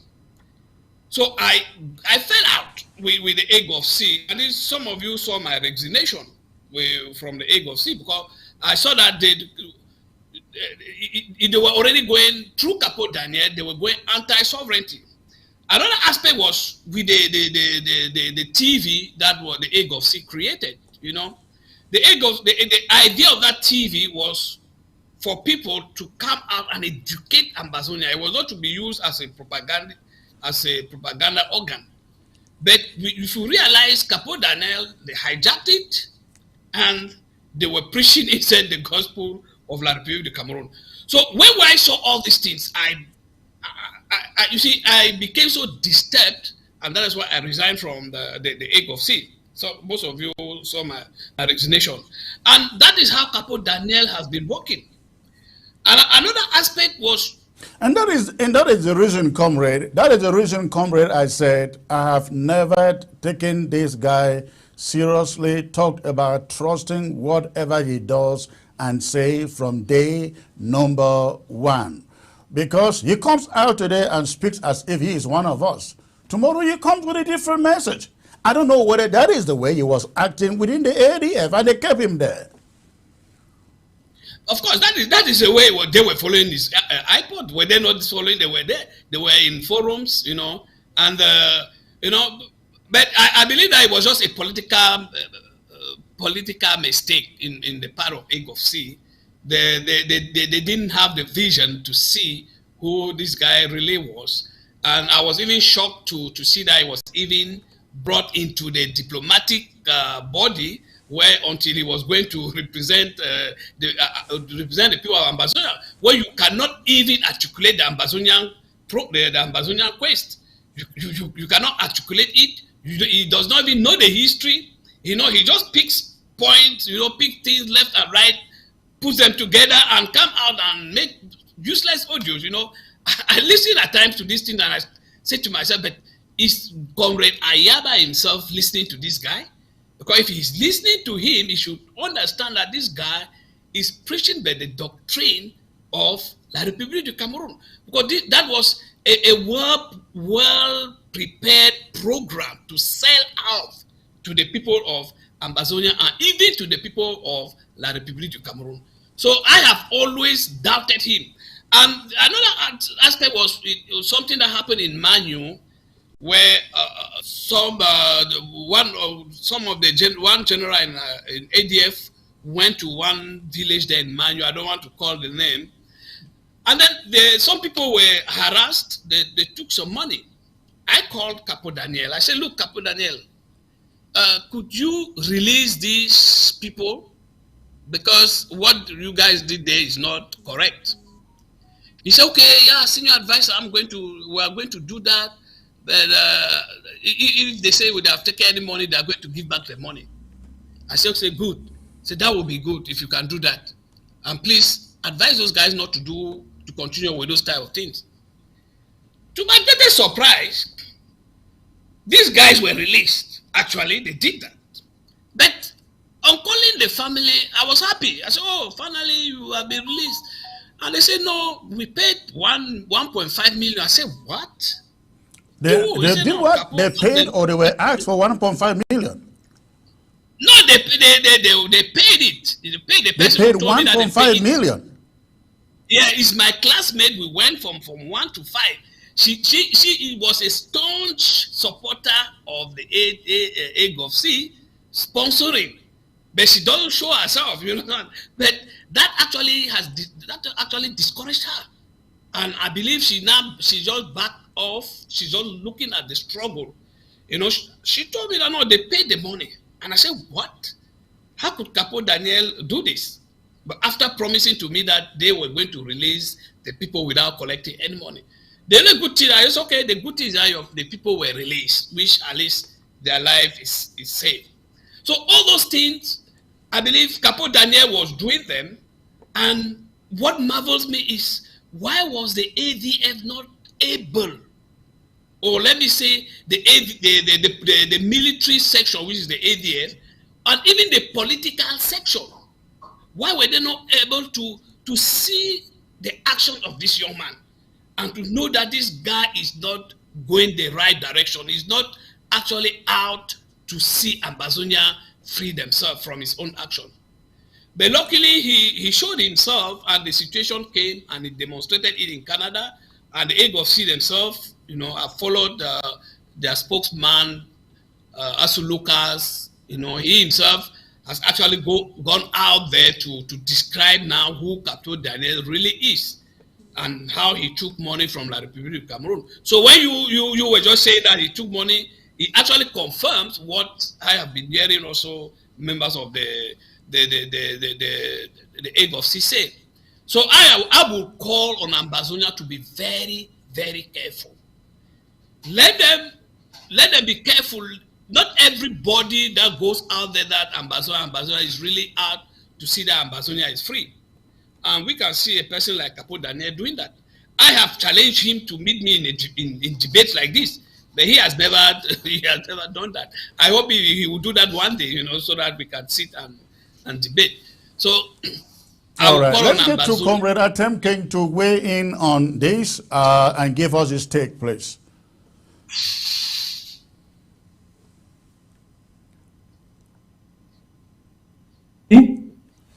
Yeah. Hello, can you hear me? Yes. Okay. Unfortunately, you are asking the wrong person, because I published my manifesto in 2020, stating clearly my goals and what I do in this revolution. One of my principles is never to talk about any individual, and I've remained like that. People like Capo, I engaged with him privately at one point, and I discovered that he was not very rational. So I just stopped, and since then, I've never read anything from him. I've never followed his audio, So I'm very incompetent to comment on him at all. So, but I have observed, very unfortunately, that there are people who by nature are treacherous. What they do, I don't know whether they can be helped or they are so constitutionally defective that they cannot afford to stand by the truth or stand by one position, because they take a position today, tomorrow they change it.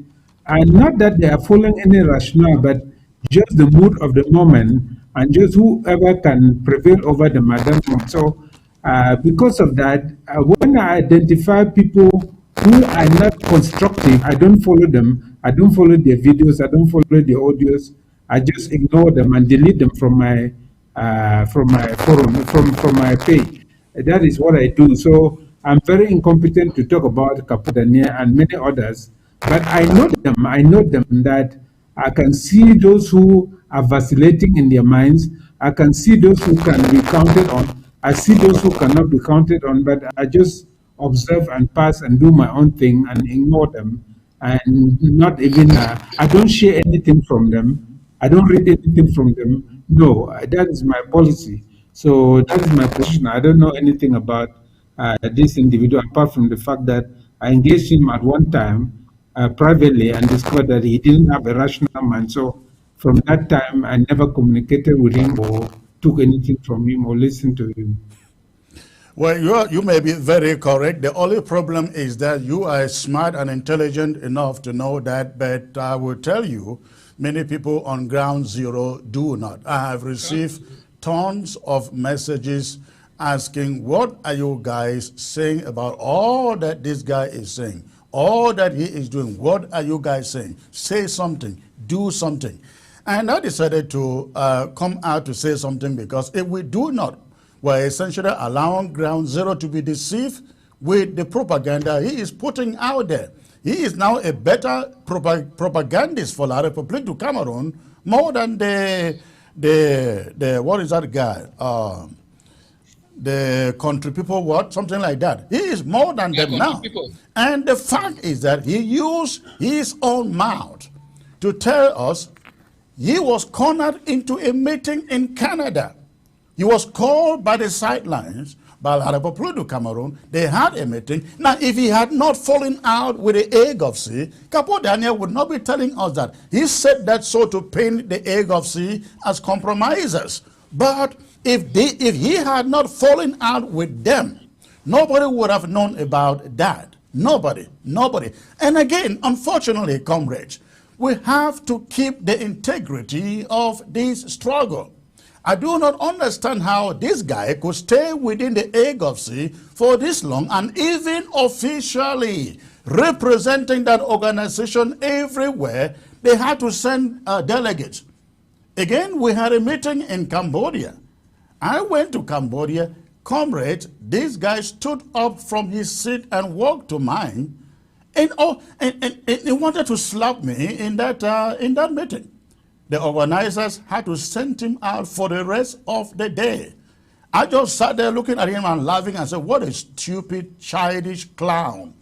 This guy really thinks he can beat Chris. And if he mean fighting, I would have crushed him there, but I decided to maintain my dignity and sit there and observe his stupidity.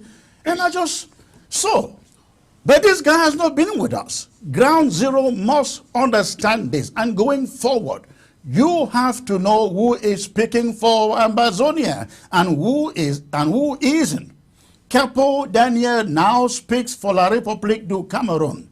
We have it in his own voice negotiating an advance payment of 500 million francs with La République du Cameroon ministers to say whatever part of the struggle to La République. I do not know. Maybe Egg of Sea knows, but I do not know. But we have him on record doing so.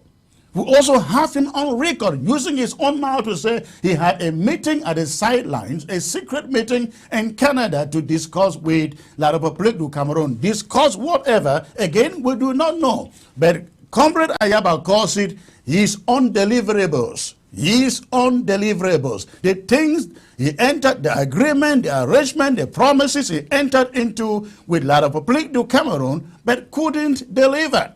The moment he left, he went and created his own, I don't know what you call it, something. And his last message is preaching to Ambazonians, you cannot win this war. Cameroon is a people's. The Cameroon, you know how he speaks his English. It's a Cameroon is a people's, and you cannot beat these peoples. That's what Capo Dan says. You know what, Comrade Chris? Yeah, let me say something. I think you have said something very important. That is to say, nobody should share any message from him.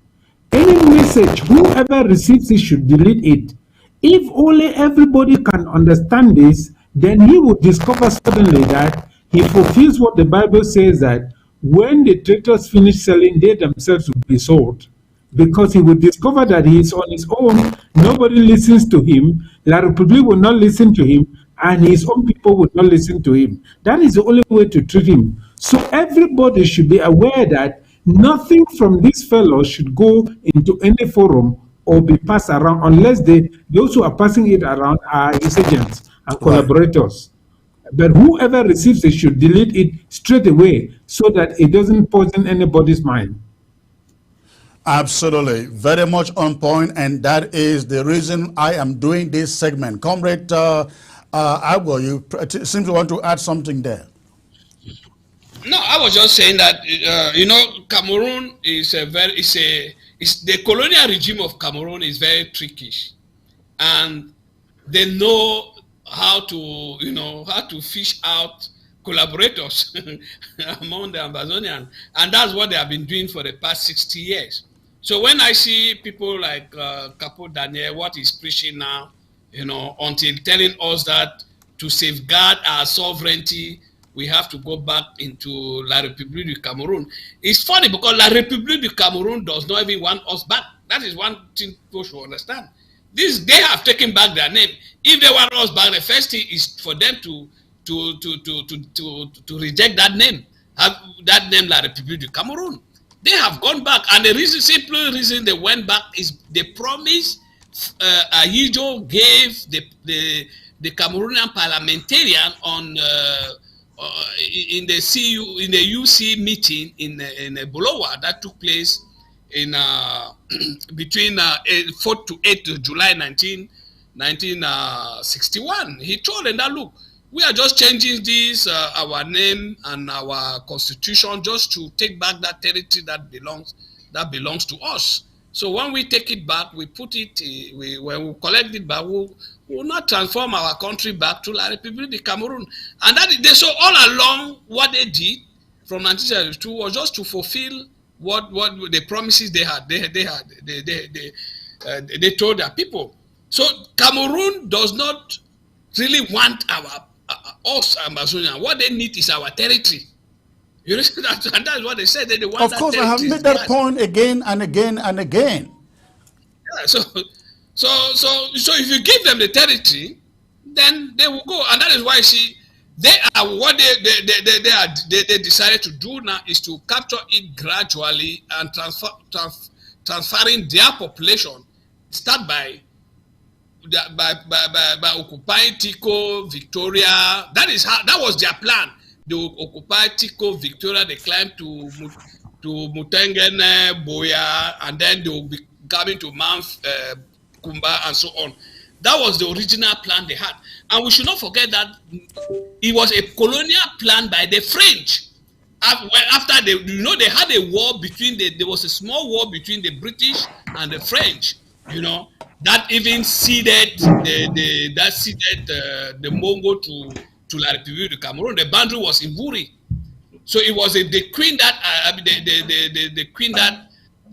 decided that, okay, to stop the war, we are going to give you part of this territory. So they gave them the Mongo side, and they removed the boundary from the Buri to the Mongo, just to bring peace. A lot of French soldiers died there, and the British, and that's why the British general, I've forgotten his name, he said that over his dead body, the French would not have that part of Tico, Victoria, and Boya. He said it very clearly. I've just forgotten his name. He was the general responsible for the war during that area. He said that because his people are dying. So he wrote a letter to the Queen that if you see this, then I will rebel against the British throne. And that is why now the Queen, to stop the war between the British and the French, he decided now to shift the boundary to the Mungo, and then gave that part to the French. So it's a whole history.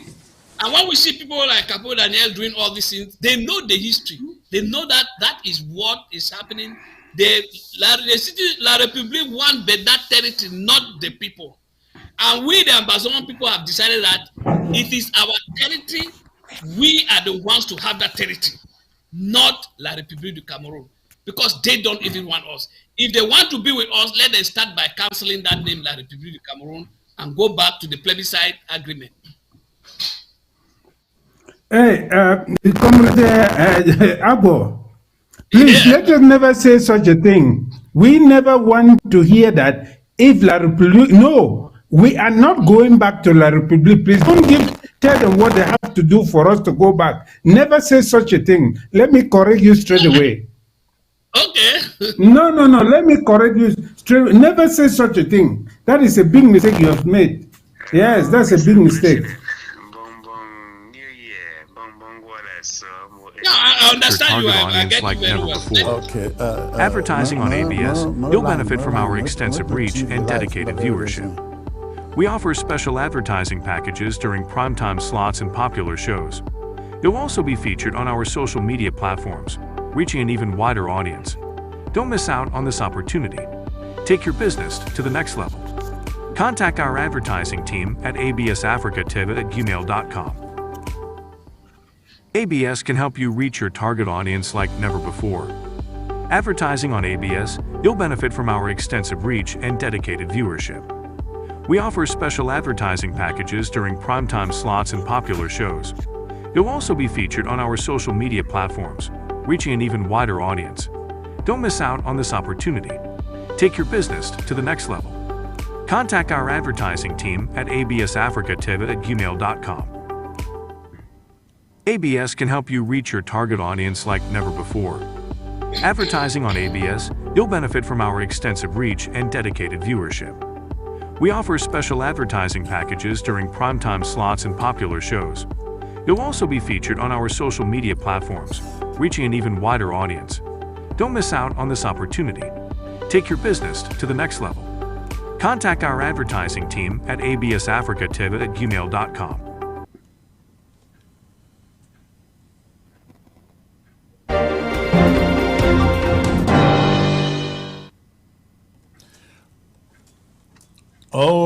All right, ladies and gentlemen.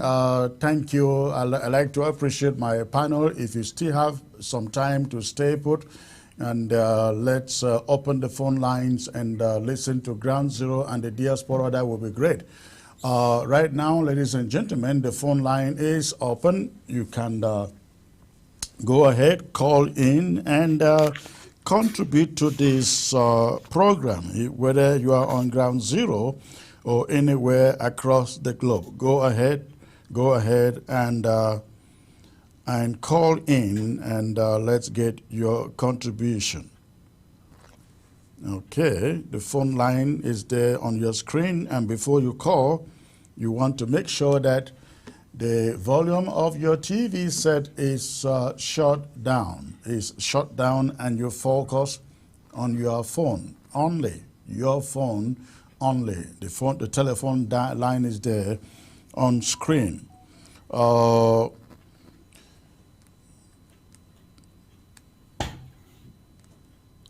right, let's get on to the first caller calling from Ground Zero. Hello. Hello, sir. Hello. Hello, sir. Yes, sir, I can hear you. Where are you calling from, please? I'm calling from La Republic of Cameroon. From La Republic du Cameroon, our neighboring nation, right? Yes, sir. All right. I just want to appreciate all what you are doing for the Amazonian people. Thank you. Much appreciated too. Yes, at least keep going. We are behind you. We in ground zero. We know what is happening. We know the tricks Cameroon is trying to play. So we are going to do all by means possible. Amazonia is a dream, but Amazonia is a dream. We must achieve it, sir. Absolutely. Thank you. Thank you. I appreciate the call. Exactly. Hello. Hello, Comrade Chris. Good evening. Good evening, sir. May I know where you are calling from, please? I'm calling from Gokutunja County. Ketunjia County. Okay. What is happening there? Series for killing blackness. I didn't get you. I didn't get you there. I heard black legs. Yeah, I mean the series of killing of black legs. Oh, this a series of killing of black legs. By who? Yes, by our boys. Okay. And at one point, those our boys.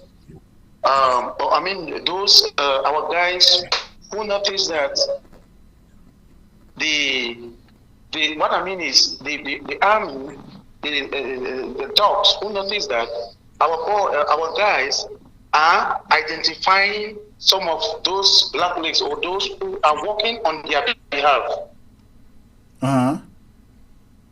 Yes. So when those guys they notice that, they will come and kill our people. That they have identified those who are working for them. So Okay. there's a situation that happened in BBC LGA. One guy was killed by the military because he has identified one fake pastor who was a military man who was there to collect information and send to them. So the military came and they killed him. A few hours later, our boys now went, arrested the fake pastor who was La Republique ID, which is burying a military man, and also his landlord. When did this happen? This happened about 4 days ago. 4 days ago. Okay. Yeah. Wonderful. All right. All right. So, Secretary, please, I want to talk a bit on this issue of Somaliland. Okay. As the recognition of Somaliland autonomy by Ethiopia. In fact, it is really serving us a lesson. It's really serving us a lesson that we should hold on territories. And for us to hold on territories, I think we know what we have to use: RPGs. If we're destroying those their offices, they will never come back again. As they are going, they are going. That's how we get those territories. All right. Thank you, sir. Thank you. I appreciate that. Let's move on to the next caller. I hear you. Hello. Hello, comrades. Hello, sir. Hello, sir. Where? Happy New Year. Where are you calling from? I'm calling from Momo, Northern Zone. Okay. Yes, sir. What today inside your head? No, everything working fine. Everything in control. There's a message I was sent already in your WhatsApp. Okay. When you go there, you identify, you will know the person. You have been sending me also a message. You have been receiving. Okay. All right. I will check that up after the show. Very serious. It be very serious message. Yeah. And then I want to congratulate your panelists, them, all them. I say more grace for them. More grace, make them stand strong.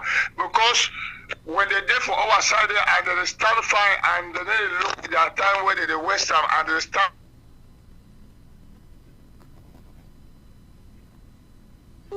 So that message I send them for you, possibly share them for them because you will go, you will understand them.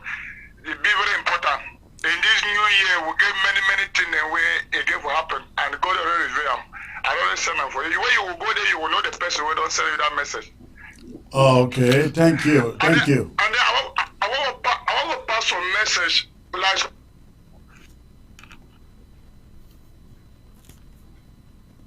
I'm going to do some other thing them. Okay. There's a way for your village for Limbe, they didn't shoot, they never shoot a gun, and people they told say they were struggle. People when they ever call, they told that I've been trying to contribute for that program, but I never got opportunity. May you start for your own village, for your own place. May God begin to holler for them. May they not say they for struggle. Those people they ever can call online, they put chook them up for team where you not concern them. So may they look out, yes. But I want for to say more grace for my papa than what they know with you for them. May they turn out strong with them for them. They only just come out online so they give you courage. May they stand strong. Wonderful. They for gang strong. All right. Thank you. Thank you. God bless. You will bless you too. All right. Okay, the phone line is open, and somebody writes, Capo Dan has never been for Ambazonia. Few members, I think I need glasses.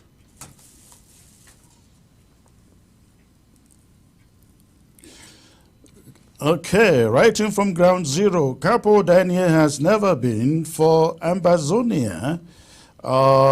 Few members of the Hague of Sea are genuine, but the leadership is so corrupt and working with the Cameroon government. I talk to some of them often. Most of the fighters under the ADF who are genuine fighters are always killed by other ADF fighters or trick them to send them to us to be killed. Okay, let me get to this caller here. Hello. Hello, Happy New Year, Comrade Chris. This sounds like the Honorable Anne of the the very chair of the Restoration Council. Speaking, sir. All right. Happy New Year, nice to see you. Thank you. Nice to hear from you. Go on. What is on your mind? I want to start by thanking your panelists for a great job and a great show. I really salute the excuse me.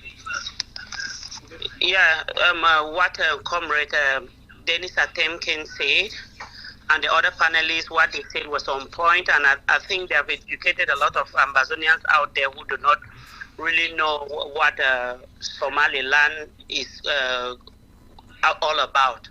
Mm-hmm. And coming to the issue of Capo, I want to say that you might have forgotten to mention that Sako was an ambassador to Sisiku. Oh yeah, that is Capo. Right, Capo Daniel, right? Yeah, he was an ambassador. Let me call it the way he used to call himself. He used to say ambassador. So ambassador. He was an ambassador. Okay. To Sisiku, at the same time working with the Hague of Sea. And you've forgotten also to mention that the killing of all the generals under the Hague of Sea was set up by Capo. Even I actually said that from the beginning of my monologue. Oh, I didn't even, sorry, I must have missed that out, because even the killing of Aruke was only communicating with Capo. Mm-hmm. How come his location was figured out by the colonial forces? So Capo has done a great damage in this revolution because he was given a lot of powers. And I don't want to say that the people who gave him powers are enablers. Maybe they gave it out of ignorance. But for how long? Because everybody echoed this time and again that Capo was not for this revolution. Capo was selling us to the enemy. And he was always maintained, and they were fighting over him to give him positions. So I wonder why. Maybe as it is turning out, they found out he's a good negotiator. Yeah. Because even when he mentioned the huge sums of money that they were coming to give him in Canada, every other people, the groups, the Hague of Sea downplayed that. I was waiting. He has exposed a lot. Nobody has come out to rebuke that. Correct. I heard you talking about Lucas Asu coming out to talk about Capo. It was like a personal fight between the two of them. And Capo, don't mind you, Capo warned them that if they make king, he will expose everything about them. So what are they also hiding? So Capo has more to expose to La Republic than we actually think. That's all, and I just thank you for the great program. All right, thank you for calling in. I appreciate that. The phone line is still open, ladies and gentlemen. Let me see if my panel is here. Has anything to add to this cause? Comrade Agua, I see you smiling out there. What's going on there? No, I see. I'm just. In fact, I'm just happy with all the callers. You see, I'm happy because it tells me one thing, that our people are determined just like the people of Somaliland, who are determined to have to get back their sovereignty, to get their country. So the Ambazonian, so are the Ambazonian people. We have decided never to give up, no matter the amount of traitors, blacklegs within us. Our people have resolved to take back their territory, to take back their sovereignty, and I believe we are on the right foot. We are on the right path, and I believe victory is ahead. Absolutely, absolutely. Comrade, let me say something. All right. Let me say something. Talking about blacklegs, let me remind you that there are people from Somaliland who are in the government of Somalia today. Correct. And the You are very government of correct. Somalia says that it is trying to use those people to make unity more attractive. So beware, this issue of blacklegs is not just in southern Cameroon. Even now that Somaliland is trying to separate, there are people from Somaliland who are in the Somalia government. So Absolutely, I just want us to be absolutely. aware of that. Yes. Yes, yes, yes. All right. The phone line is open, ladies and gentlemen. Go ahead. Go ahead and call. Let me know what you're feeling out there. Let me see in the meantime if there are some messages here. Comrade Chris, put on the video for people to hear. Let them hear his message or what he is saying now. Thanks so much. Actually, I don't want to even dignify him by putting any of his trash here for people to consume. I think most people know what he has been saying, and his most recent audio, I know it is out there. I deliberately did not want to play it because I have no doubt everybody out there know what this guy has been trying to do all this time. Again, the phone line is still open. I have 5 minutes to call it a night here. 5 minutes to call it a night before the show is over. All right, I will take a brief break out. Comrades, I'd like to thank you for joining the broadcast. Let me give you a second to say anything you may have to say before I let you go. Comrade Derek, please.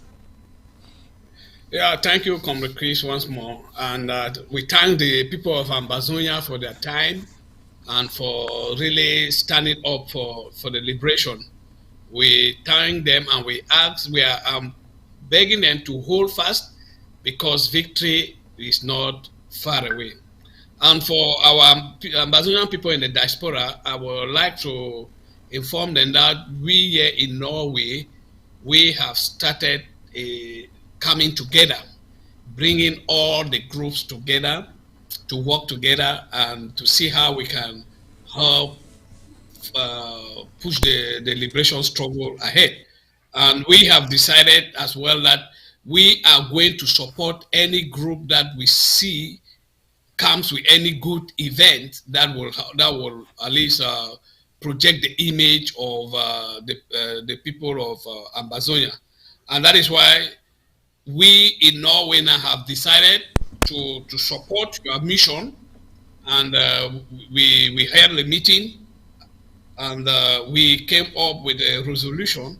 This is a meeting, it's not a meeting of groups, which means we just call ourselves Ambazonians in Norway, or Southern Cameroonians living in Norway. So we have decided that we are going to be supporting your mission, the Ambazonian mission in Washington, for the good wonderful job they have done. So we are going to quarterly, we are going to be sending a package to sustain that mission. So we call on other Ambazonians around Europe, around in America and other places in the world to do same. Just chip in any small thing to support that mission. And we are going to do so with any other group that that we see we want to do any good thing for the Ambazonian people. And So not only thank you. not only that, comrade, I hope that those of you in Norway, the Scandinavia as a whole, will consider setting up, we can set another diplomatic mission in the Scandinavian. Norway, Of course, Denmark, of course. Sweden, Finland, and those places. We have lots of our people there who need the help that we can provide through that mission. But thank you. Exactly. Thank you. All right. Well, exactly. That is, I think, is inside our one of the resolution we took. We decided that it would be good to establish a mission, a Amazonian mission here, and in that mission we are not only going to we are going to focus on diplomacy, and Right. once we get a place, we are going to print pamphlets. We are going to put a lot of things there where if foreigners come there, they can also get to read about our history and to know more about us.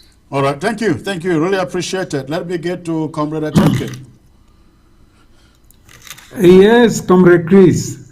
I just want to thank the Ambazonian people and to say, shake no day, amba na amba. We shall win. That is a fact. La République du Cameroon is only an intimidator. Let nobody be moved by whatever they do. All colonial masters behave like that. So we should just stay firm. It is only our unflinching determination that will make La République surrender.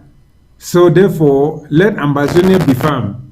Ambazonia is our own. We shall be free. We shall have our freedom. We shall have our country. We shall sing our anthem, make our own laws, and have our own constitution. Thank you very much. Thank you very much, sir. Appreciate your coming on to be part of the show today. Good night. Good night, Comrade Derek. Great to have you too. Let me get back to the phones. I see people still calling here. Hello. Hello. This must be the one and only Mami. Mami. Mr. President, Happy New Year to you and the panelists, Ambazonians. Happy New Year. Same to you, ma'am. Happy New Year. Thank you, sir. I just want to let Ambazonians know that from day one, Capo Daniel was a traitor. His wife, I don't know whether he's still married to that woman, but his wife is an Ewondo woman. I was told that his wife is actually a Wonder Woman, and they got married during this struggle precisely in Nigeria.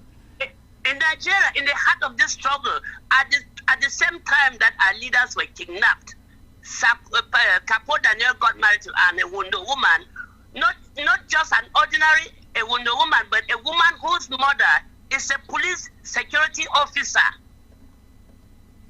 Okay. So, just when Seseko and the cabinet were kidnapped, Capo Daniel got married to an Ewondo woman in Nigeria. Some of our refugees attended the wedding there. Oh, so my. He's been a traitor from day one, and we didn't know, people didn't know, but I knew it was bad news for us, because you cannot be fighting an enemy and then you go there to a woman whose mother was in the this officer. Mm-hmm. And then, the mother of the wife is a police officer. Yes. And is she also from La Republic? From La Republic, and a Wonder woman. Okay. The wife's mother is an Ewondo and works with the police force. The father is a foreigner from Coco or so. He was a police, a military man, but he retired. Capo Daniel could not contract the marriage in Yaoundé because he wasn't sure whether they were going to lock him up or not. But he was married to an Ewondo woman. Maybe they are still married now, I'm not sure, but I don't know. So he's been a traitor. I mean, how stupid can somebody be? How can he deceive us so long? you fighting with it, and then you go to try to get a woman. So it's really bad news for Ambassador. We need to start exposing this. Every single person in this struggle. It's time we expose all of them. The moment has come. We will expose anybody who thinks that they can go and connive with our Republic and pull down the effort of thousands of us. We will not let that happen. Thank you for the call. Let me get this other caller. Thank you. Thank you, sir. Thank you. Have a good. Hello. Hello. Yeah, good evening, please. Good evening, sir. Where are you calling from, please? Yeah, I'm calling from Qatar. Qatar. Okay. What is on your mind, sir?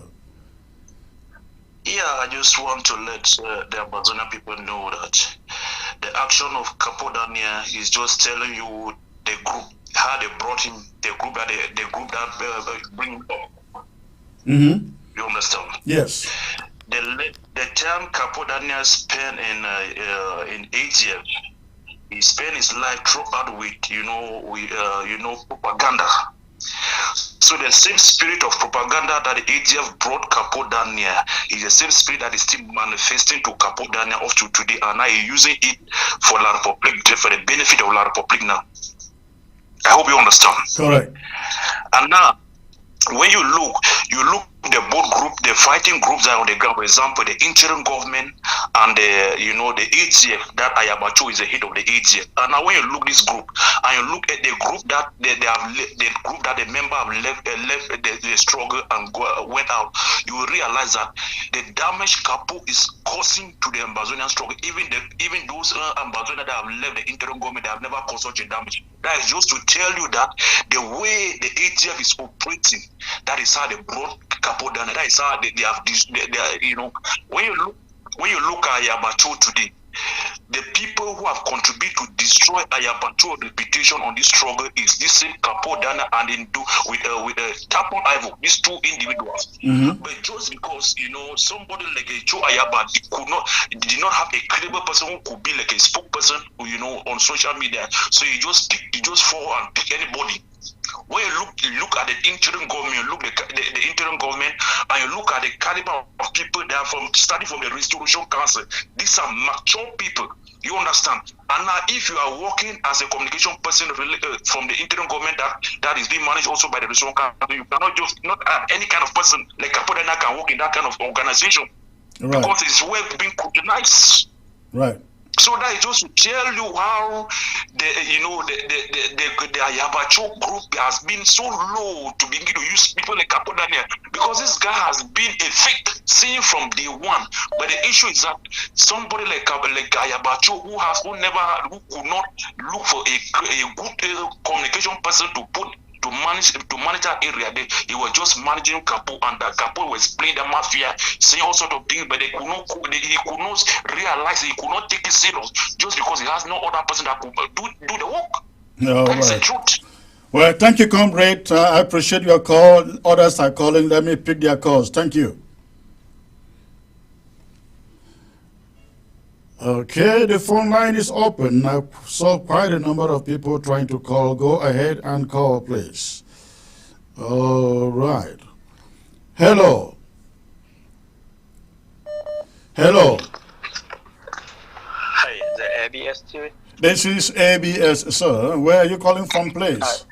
Comrade Chris, I call you from Washington. From Washington. I see a Houston number. Yeah, from here. All right. Thanks for the call. What is on your mind, sir?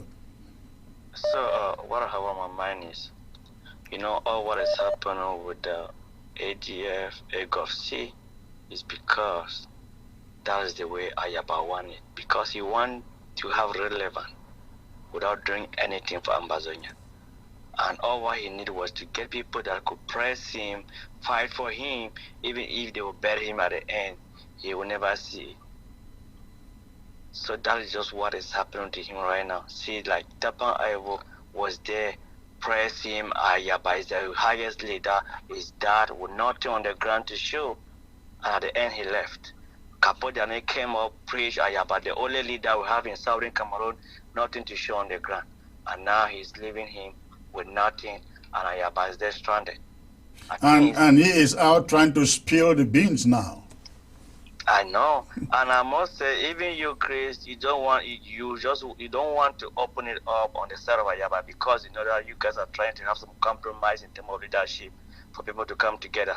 Because I know you must know the fact, know that the Ayaba, the Capo Dan have been doing is just self-relevant to make as if they are doing something in the revolution, but they are doing actually nothing. So that's just the truth. Have a great day. Thank you, sir. Appreciate the call. The phone line is open. I see many others trying to call. Go ahead. Hello. Hello. Hello, comrade. Good evening. Good evening, sir. I see 3-1. This should be, is it Austria? Holland. Holland. Actually, yeah, we had a chat today, if you remember. Yes, I remember. I don't have the name, so yes, go on, please. What is on your mind? Yes, so there are two things. So the first one is the damage Capo Dan is doing to our struggle, and honestly, on a serious note, just believe me when I say Capo Dan comes up most of the time to poison the minds of Ambazonians, and we really have to be pushing back, you know. Comrade, you're correct, and that is the reason I am doing this. And what I would love to see happen is, if you are an independentist out there and a serious one, we all ground zero the responsibility of educating them. Everybody, not some people, but everybody owes ground zero the responsibility of educating them to know who is speaking for them and who is not speaking for them. Capo Dan isn't the only one. There are many of them out there. There is one called Fabiano somebody, and they come out, they speak with one side of their mouth here, and tomorrow they speak with another side of their mouth. But one thing I always say is that let them remember the likes of Eric Tato, the likes of Tapang, the likes of the Namchops. Where are they today? They are nowhere to be found. When you build your platform on the basis of lies, you only have a matter of time to exist. And so, please, every Ambazonian activist out there owes ground zero education on who is speaking on their behalf. Go on, sir. Yes, and indeed, we are pushing back. We are pushing back against those lies and propagandas. So what is happening is there are some good activists who are, okay, as you mentioned Fabiano, for instance. Fabiano started up, he was doing well. Right. But all of a sudden, he just started throwing insults left and right, insulting leaders. It's difficult to know whether he has an agenda or not. Because, for instance, there's this example. When you opened the office, when the Ambazonian office was opened in New York, right, Fabiano just came up and started criticizing and was saying it's all a scam and this. And I told him personally, have you called Cristiano to find out what this is all about? Until you do that, stop criticizing. He has not done that. No. And then, but there's this other, yes, so that then there's this other guy they call Deja Miliki. This is a very good guy. And because he pushes back against all these propagandas from Capo Daniel and all the enablers, he has a good knowledge of what's going on.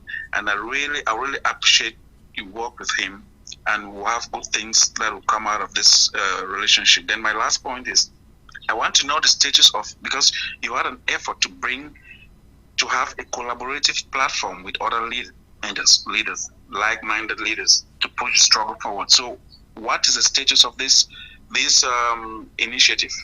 We are still working on that, talking to others and trying to build cohesion. Of course, when there is a development, I will definitely bring that to your knowledge, to the public's knowledge. Okay, the last thing I just want to say is, if there's any leader who does, because the idea is, okay, leaders can keep whatever groups they have, but they should have a collaborative platform speaking with one voice. And any leader who refuses, we know that that they have a different agenda. Thank you, Comrade. Thank you, sir, for the call. I appreciate it.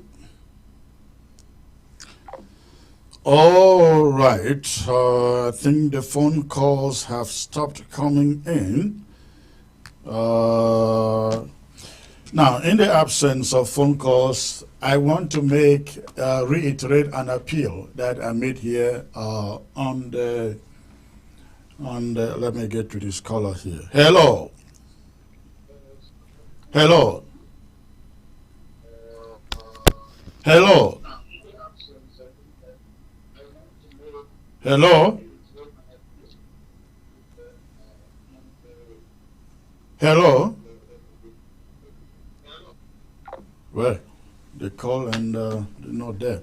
All right. Before I go, ladies and gentlemen, let me take 1 second. I'll be right back. Don't touch your remote. I have an important point to make. Stay put.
All right, ladies and gentlemen.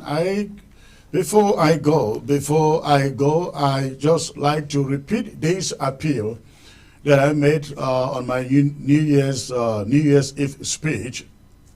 I'm referring to the appeal for 200 Amazonians who will vow or pledge $1,000 each.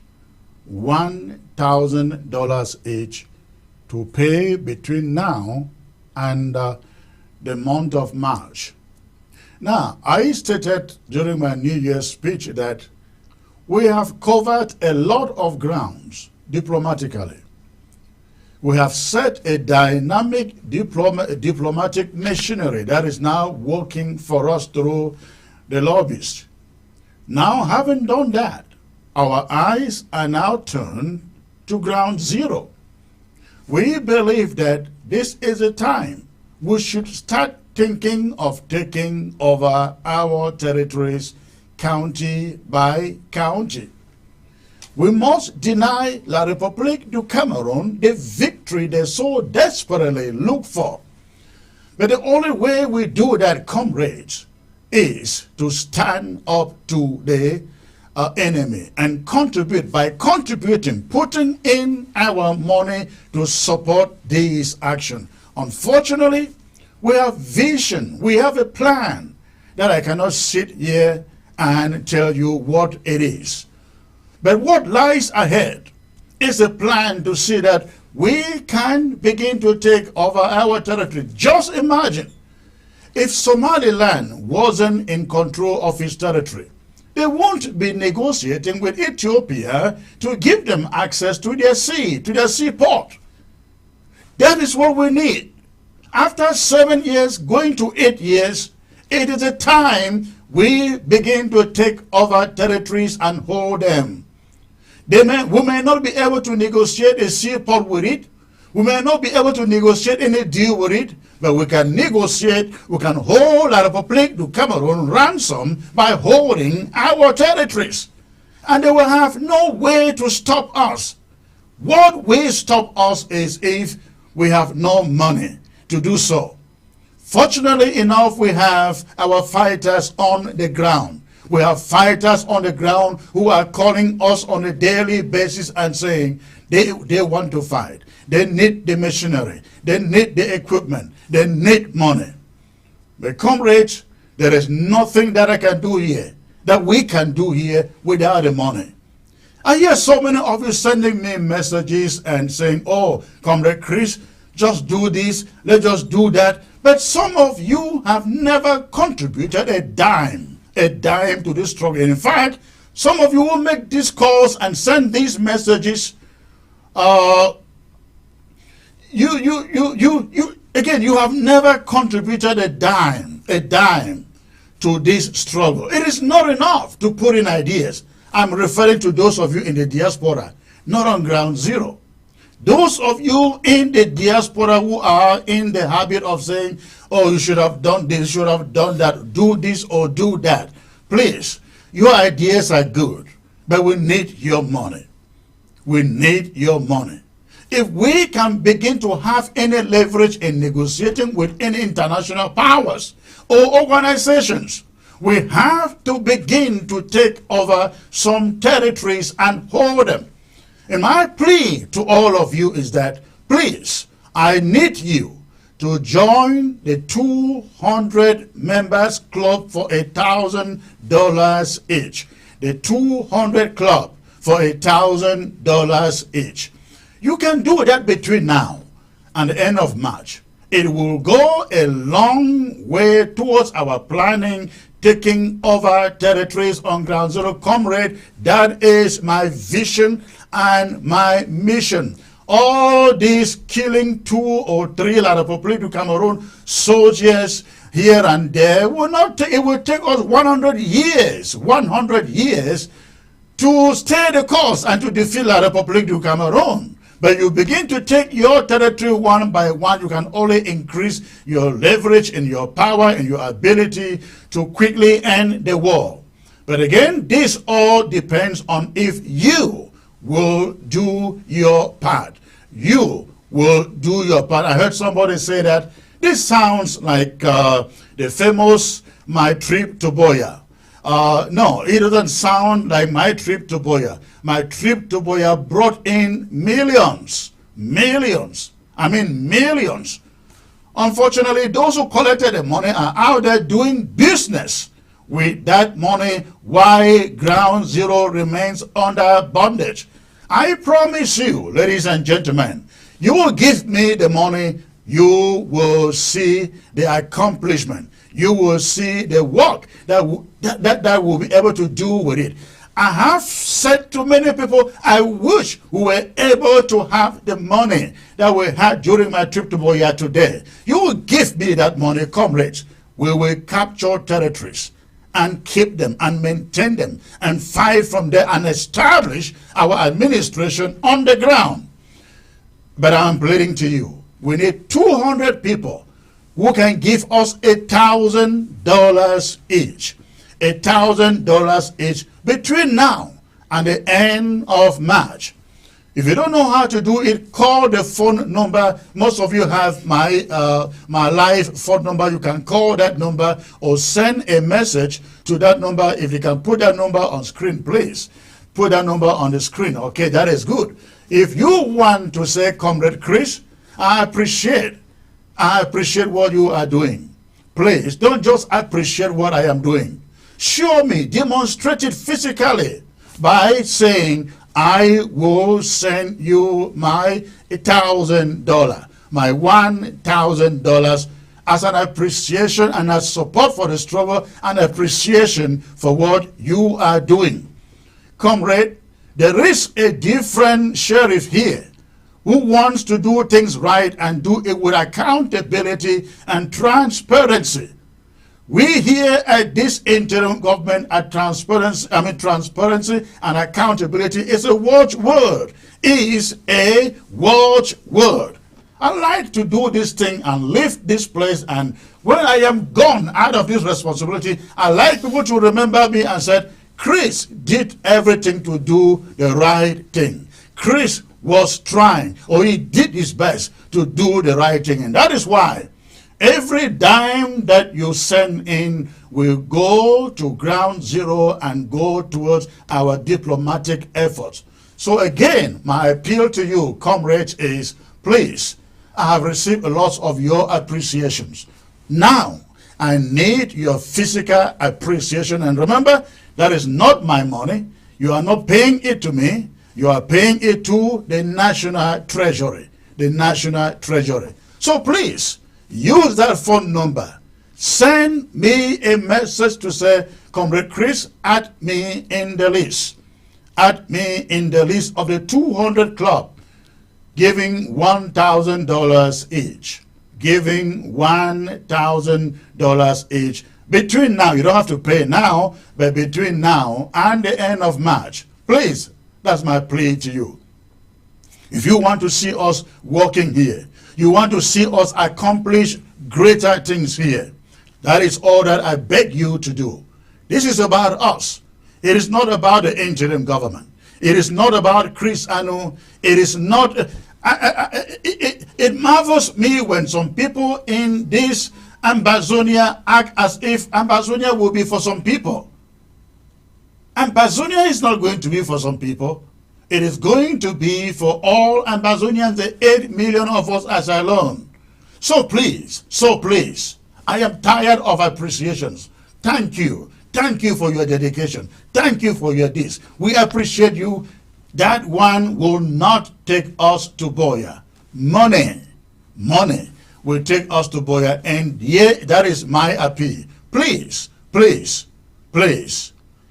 send me a message on this number and ask to be added in the 200 club, the 200 club, that who are willing to contribute $1,000 each between now and the end of March. And if you want to call right now, to pledge or contribute your 1,000 or to be added in the list, please do before I drop the microphone and get out of here. I just like to hear that word of encouragement by you calling and say, Comrade Chris, I buy into the vision you are putting out there. I buy into your initiative. I stand with you for the $1,000 to be paid between now and March. Okay? So please, that is my appeal to all of you listening to the sound of my voice. All right. Let me make sure I don't have some messages here.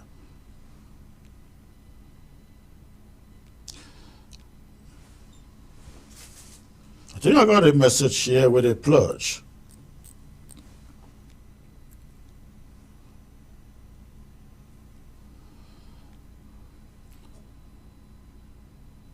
We will be sending our Widow's Mite in 2024. I am already working on how to get the other groups' collaboration. I had some discussion with the House of Country Regional Representatives of the interim government. All right. This is another comrade. Thank you, sir. Thank you. I appreciate that. I appreciate that. Let's see if anybody else is making a pledge here. Not yet. Not yet. All right. I will end it here for the day. But comrades, I am looking forward to you sending me a message on the line you find on your screen to join the list of these 200 Amazonians who want to support the struggle. Thank you very much for being part of the broadcast today.